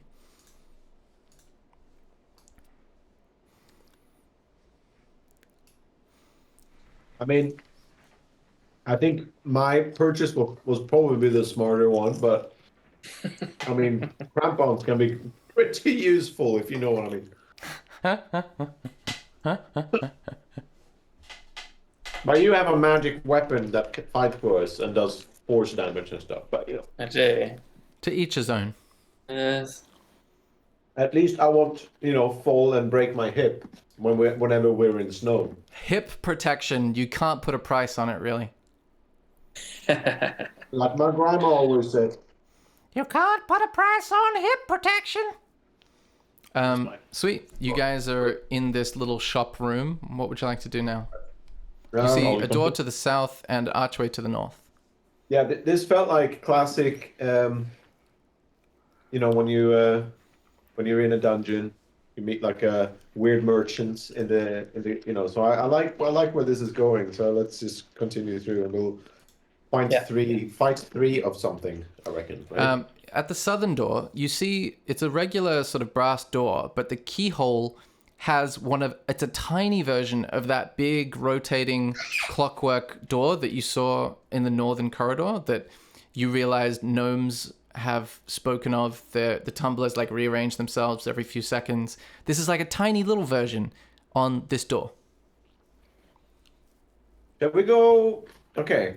Let's go and search this room again, and see maybe in their cage there might be that maybe we can find like a key, if that's like how this works. You know, if there's a key in the boss with port to get to the next. Yeah. I'll try and pick it though. Just have done it. Okay. Can I try and pick it up? Yeah, you can make a thieves tools check. Oh god damn it! Still says pseudo port. Really annoying. Roll on D +7. Ooh, Oh, with a natural wow. 1, but roll a D30 for me. Roll 1d30. That's the first time I've ever done that. Okay, so with a natural 1, you judge it. You wait for the little cogs to turn in what you think is the best position to pick with, and you put your picks in, and immediately you hit the side of a brass thing, and you've essentially judged it wrong. But I mean, that's a natural 1. The whole like D30 thing doesn't really come into it when you roll a natural 1, so you just like clink, bounce straight off the turning, rotating tumblers, and just bend one of your picks in half. God damn it! All right. Let's go and have a look see then, maybe, shall we? In the other room.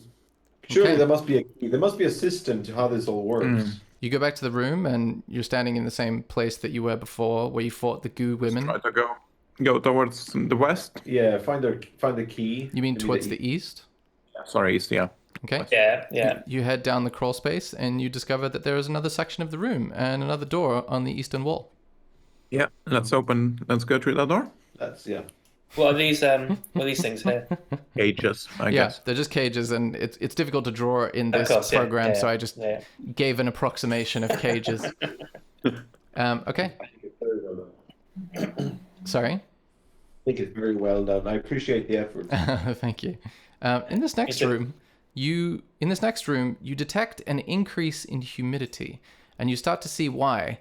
5 of those starfish-looking clockwork creatures that you've faced previously during your Many Things Incorporated audition and during your assault on that other clockwork place that seems different from this one, but with a similar style. You see them all kind of resting in this oily gray liquid, and they say, "Fives greet ones." Yo, fives. Just hanging. Fives are surprised. Fives must tell ones to continue trial. It's just through those doors there, buddy. They all point to the door on the east and say, "Fives tell ones."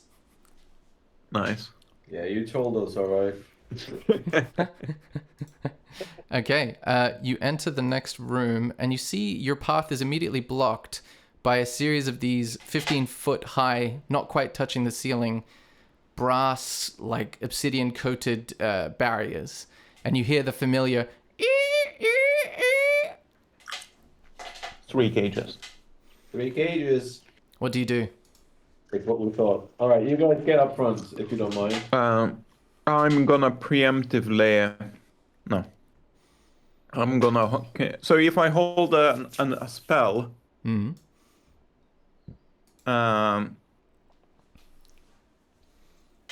Yeah, I'll hold an action spell. So if I see anyone coming from this direction, I'll cast a... which one I had ready? 1 second. Spells. Earth one. I'll cast an Erupting Earth, Okay. which is a 20 feet cube. Okay, wow. All right. So if you see anything coming over the top of the barriers, basically. Yeah, like or from any of those directions. Okay. What do the rest of you do in this moment as you hear some lighter footsteps, like... Oh no, obviously I was standing here. We can prepare. We can get spells prepared then, right? Okay. What do you do? You've only got a couple seconds. I'll prepare myself for to do a firebolt. Okay. You're standing kind of outside the room though. Where's your icon going to be? Yeah, that's it. So I guess I'm gonna go stat. Oh man, I don't like this, but yeah, here. Okay, in that case, Milksteak will have to be on the square above, which is fine. Smorgasborden? I'm going to do ant growth. Okay, from there, on what? On an area. On this kind of area. Oops. I assume you're choosing the one where you can exclude one area if you cast. Oh no! Wait! Sorry, I got that wrong. I panicked because I didn't have much time. Like plants around. Just like doing big AOE right there, right now. Yeah, but most damage comes on initial eruption. Yeah, but then even if they are not already there, then they will be slowed.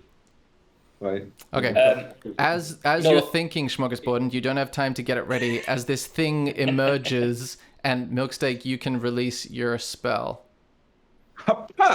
Okay, so roll it. So release. Yeah. I wasn't ready.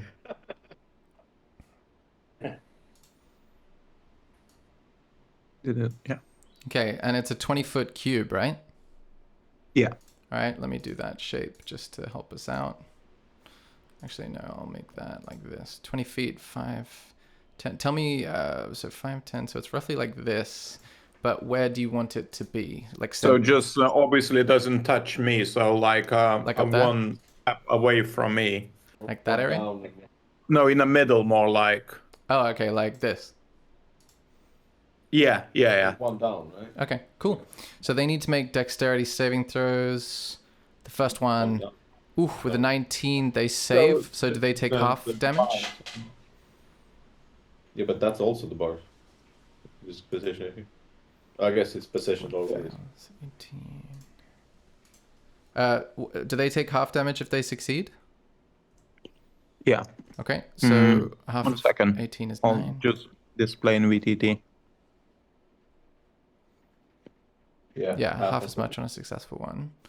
So you watch the earth erupt in these kind of angled stalagmites just shooting out of the brass barrier that divides the room, piercing through the highly polished sheen of these weird barriers with like a just tearing holes in it like a weird brass porcupine. And you hear a couple of weird buzzing yells from these like insectoid-like creatures. Yeah, you screech. Now everybody needs to roll initiative. Oh, didn't I get? Oh, sorry. Yeah, you can release your spell as well, and also roll initiative after that. Oh, I'll roll the spell. Oh yeah, firebolt. Nice. 27 hits for 19 fire damage against which one? Well, you can only see one, so that one.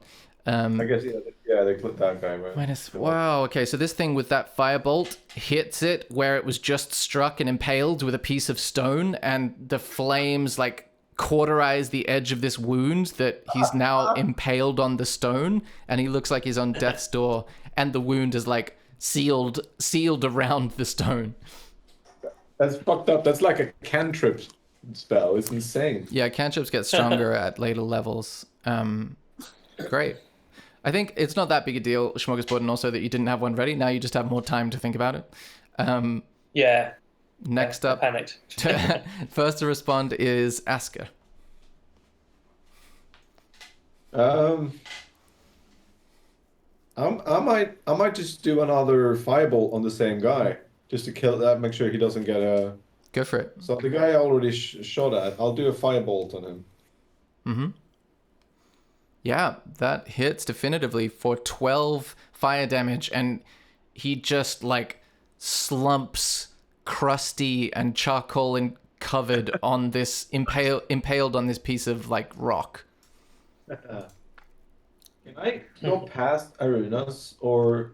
Yeah, you shouldn't be able. Go through like you can walk through Arunas' space, especially because you're like halfling size, but you're gnome. But I'll say it's fine. You can move through ally spaces relatively easily.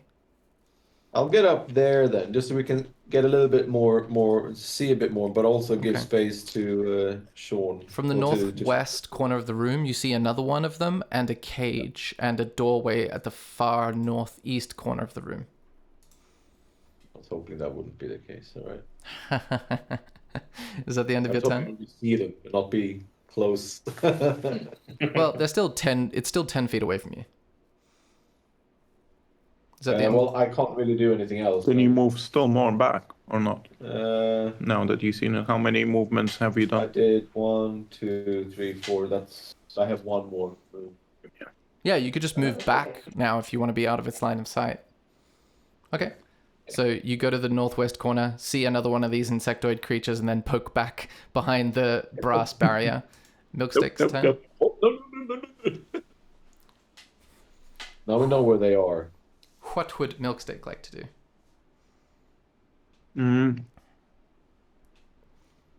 So I'm gonna go here. Mm-hmm. You move to the northwest corner. Yeah, and I'm gonna cast a... Not sure how strong they are.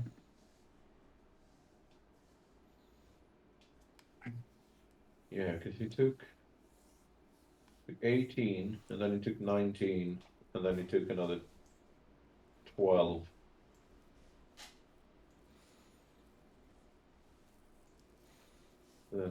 Would they consider it as a humanoid?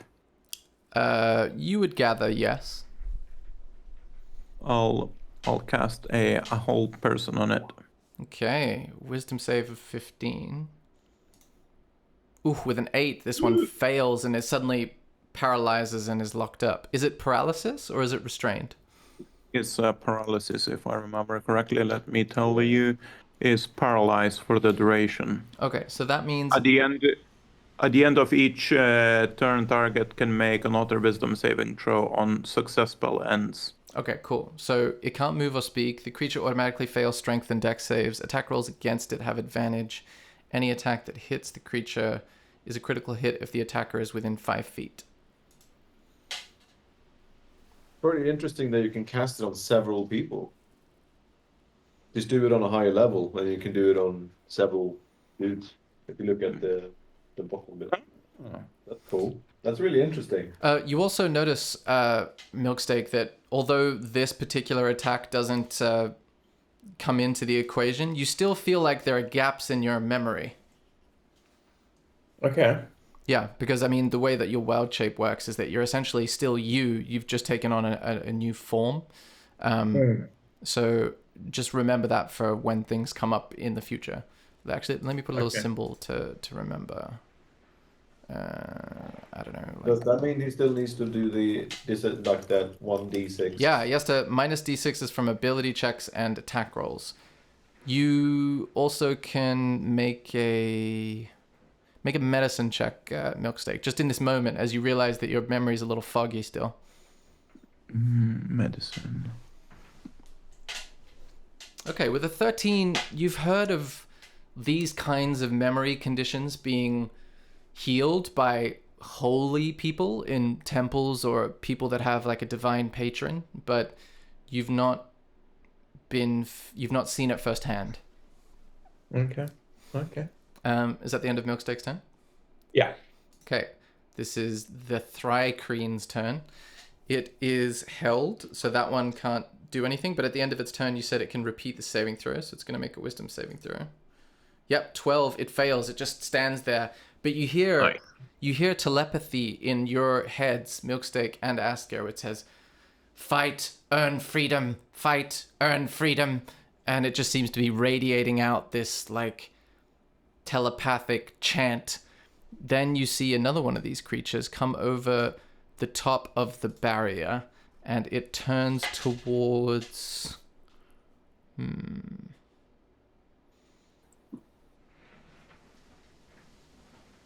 What is it gonna do?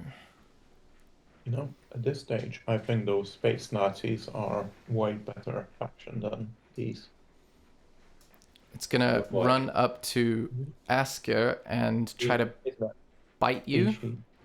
But with a 5, it misses. Then it's gonna try to hit you with its claws. With the claws, it hits, doing 5 slashing damage with these little insectoid claws. And you're a little taken aback by how not very strong they are. And again, you hear that telepathic message in your head. Fight, earn freedom, destroy, kill, earn freedom. And that's the end of their turn. Smorgasbord's turn. Okay. I'm going to cast Call Lightning. Ooh. Again, it's. I think you need to see what you're looking at. 120. You can see within range. Storm cloud.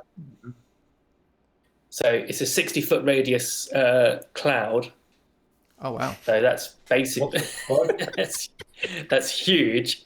Don't worry, I've read it. It's not going to hurt us. Don't worry. You can move. From, what I'm saying is, that cloud. you have to move your icon into the room in order to see anyone that you would want to kill, and you can only see one of them at the moment. Yeah, centered on a point within range. Spell fails if you can't see a point in the air where the storm cloud could appear. For example, you're in a room that can't accommodate the cloud. I'd say this room is sufficiently big. 5, 10, 20, 25, 30, 35, 40, 45. Yeah, I mean, it's fine. Bolts of lightning flashes down from the cloud to that point that you choose. Each creature within 5 feet of that point must make a dexterity saving throw. So which point do you choose? But we are each creature. It depends which point you choose. Yeah, so this guy, if I choose here, that 5 feet isn't going to hit this guy, is it?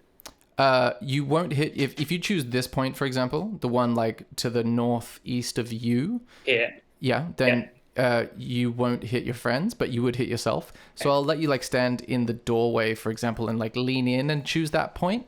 So basically, it's like Minesweeper. So Smorgasbord's going to choose this point, and then that'll just hit everything around it within 5 feet, which would be the creature and no one else. Okay, I see what you mean. Yeah. Dexterity saving throw. 21, it succeeds, so it takes half of 3d10, which I can roll. Oh, you did it. Nice. Did I? 3d10, and then that's for subsequent. What's that? Did you upcast it? Upcast. What does that mean? Sorry.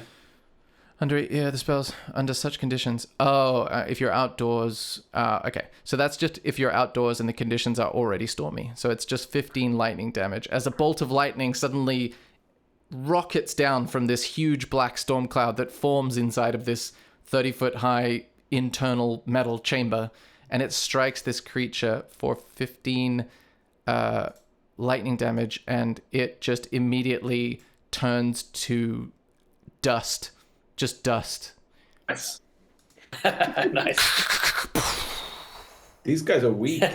They are quite weak. I think that's a bit of a waste. Is that the end of Smorgasbord's turn? I love how you just like Storm the mutant just summoned a lightning cloud to incinerate.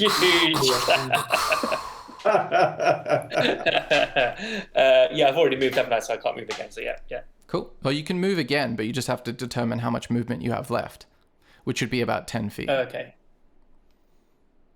I'll go here then. Okay, Aska's turn. Just fireball that guy? Yeah, I firebolt him. Okay. Can I see him from where I am there? Or do I need to Yeah, I think you can see if you like lean around the corner, that's fine. just do like a lean around the corner fireball? You've killed 2 of them so far, right? Yeah. Okay. Firebolt, nice. 25 hits, dealing 11 fire damage. This guy looks crispy, but he's not on death's door or anything.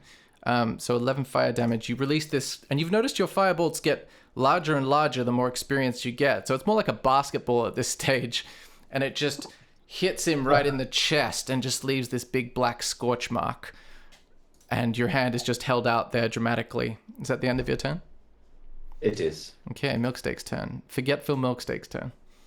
I'll just keep concentration on, because I cannot really cast anything now if I'm concentrating. You can cast spells, just not other concentration spells. Oh, okay. It's like a category of spell. Yeah. My lock on the door. So Yeah, it's fine. Yeah. Yeah.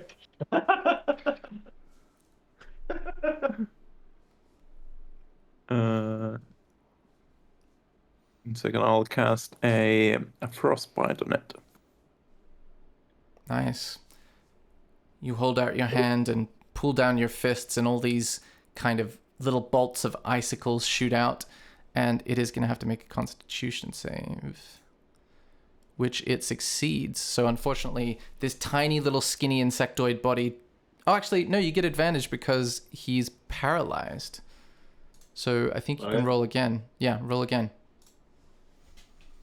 Oh, sorry, it rolls again. So that means with an 8, it fails. So it takes 9 cold damage as these icicles just converge on this tiny little thin insectoid body. That's the end of your turn, I assume? Yeah, that is the end. Okay, this thing is still paralyzed, so it's going to make a strength save.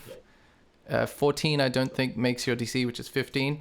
And you hear just this telepathy in your head saying, must survive, must escape.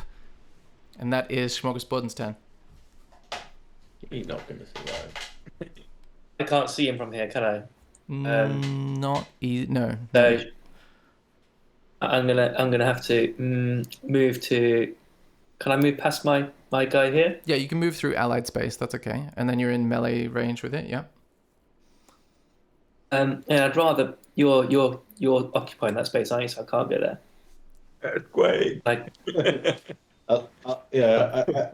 One of my favorite things about playing with you, Sean, is that you go from summoning the elements to an like kind of no. Don't worry. I've still got the lightning. The lightning cloud is still there, so I'm trying to get him into my line of sight, just so I can lighten him again, or whatever. Yeah, totally. Yeah. I think this person here. I genuinely love that. No. You should never know what's gonna happen. It's unpredictable. I'll say that Milksteak is in the top left square, so you could theoretically be the one next to it. Yeah, that's what I was trying to do. Okay, now I'm gonna lightning straight here so that I don't. So I think it automatically fails dex saves, so you just roll the damage because it's paralyzed. Do you remember what it is? Nice. Okay.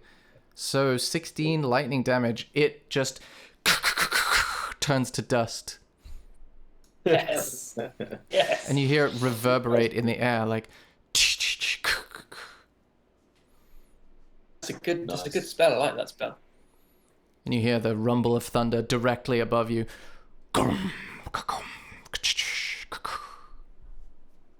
Is it still lightning everywhere in the room, or can I walk around freely? I think you're okay.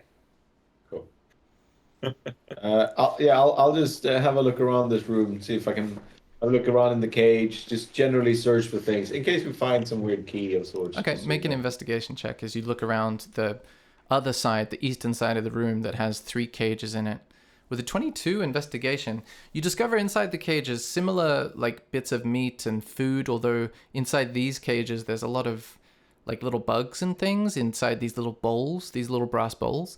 And there's 2 shafts similar to the one that Smorgasborden saw that just lead way down underneath the cages. And there's a little container of water in each one of them. It's a very kind of weird setup. But you don't notice anything else in here. Like it looks like they don't seem to have possessions on them. Or if they did, they were taken from them at some point, given that they're in a cage. Got you. All right. Well, there's nothing important here. Actually, with a 22, you also notice these copper strings leading from the doorway of each cage, leading up into the walls behind each cage, going inside these tiny little holes, leading off into the wall somewhere. Be releasing them on when we open the door. Yeah. Maybe even the door opening itself is what's releasing them. Yeah. All right. Cool. Shall we continue? Yeah. Which door? Doesn't matter. Top one first. Sure. Let's do the top door. Okay, you open the northernmost door on the eastern wall. You see a corridor leading to a T-junction at the far east. Yeah. Going to the T-junction? It leads south and north. Both corridors look the same. I'll go down and open the other door then and see if that leads into this space here. You realize that it doesn't seem to lead into the same space as the northern corridor based on your observation so far. I'll go down there. Okay. You see the corridor turns west once you take the southern T-junction option. I'll check down there. Sorry, who?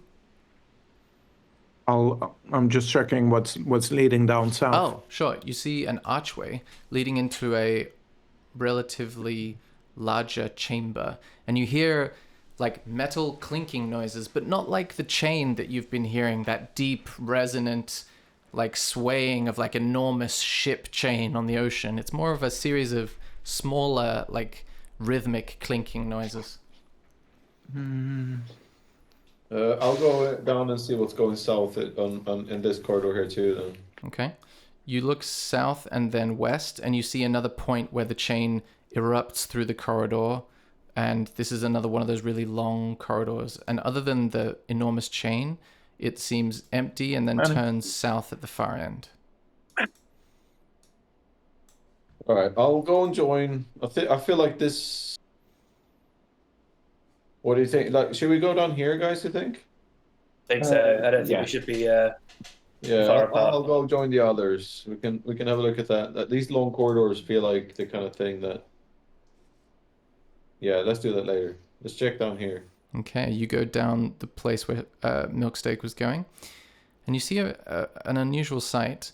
A series of those small drones seem to be prostrated on the ground, like they're worshipping something, lifting their bodies up and then lifting their bodies down. And every time their bodies hit the ground, they make a clink noise of metal hitting metal.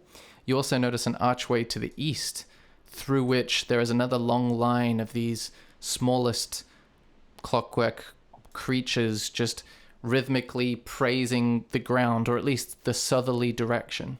You notice a door. Can I interrupt their praying and ask where's the final room, guys? You ask that, they ignore you. How rude. Ones greets the sixes. I say them. You see, you see the one of the ones turns to you and says, "Not sixes, ones. Ones greet ones. Ones must continue trial. Where? This is not the place. The place is there." And they gesture west. Okay. All right, let's go west. Let's go west here directly. That's east. Oh, that's easier. It might also be through the corridor that I was in there, but Yeah. let's see. Is that the end of that room? What are you referring to? The room that we are. That we're in? Yeah, I've just it's just wall at that western edge. I can show you. It's just a metal wall. Is cool. Is the door there? There's a door in the southern section. It has another one of those little clockwork locks on it. No. Okay. Let's go back to that corridor. Okay, you go back into the room with the 3 insectoids and take the southern option with the long corridor that goes through where the chain bursts through the corridor. Yeah. Yes, Okay. please. You get to the very end of the corridor and you see it turns south to a doorway. Just a fairly regular door. I'll open the door.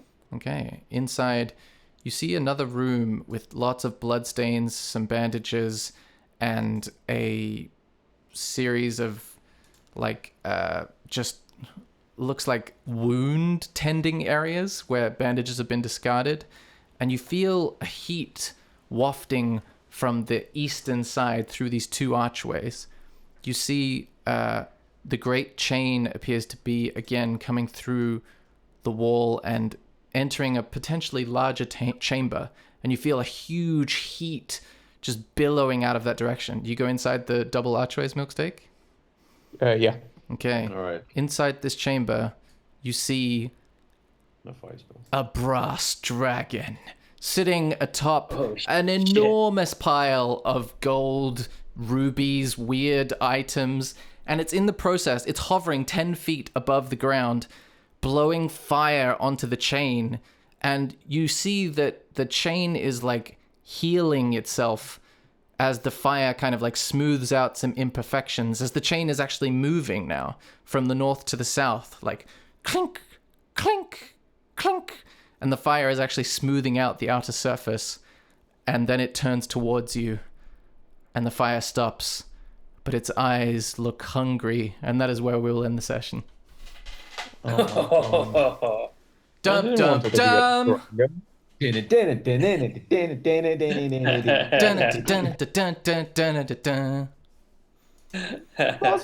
show you what the picture looks like. This thing is actually, it's a dragon made of brass, like actual brass plates. Sweet, that was really fun. I enjoyed That's good fun. Yeah, I enjoyed the curveball of, you guys tricking the Intians into betraying one of their own and then looking to side with the mechanical beings and trying to like go there under the auspices of continuing to investigate the corruption. Like it was a great turn for this to take. Thank you so much for listening to the podcast. If you have any suggestions or any ideas that we should incorporate, things you want to hear more of, things you would like to hear less of, just let us know at thewronghandspodcast@gmail.com. So THEWRONGHANDSPODCAST@gmail.com.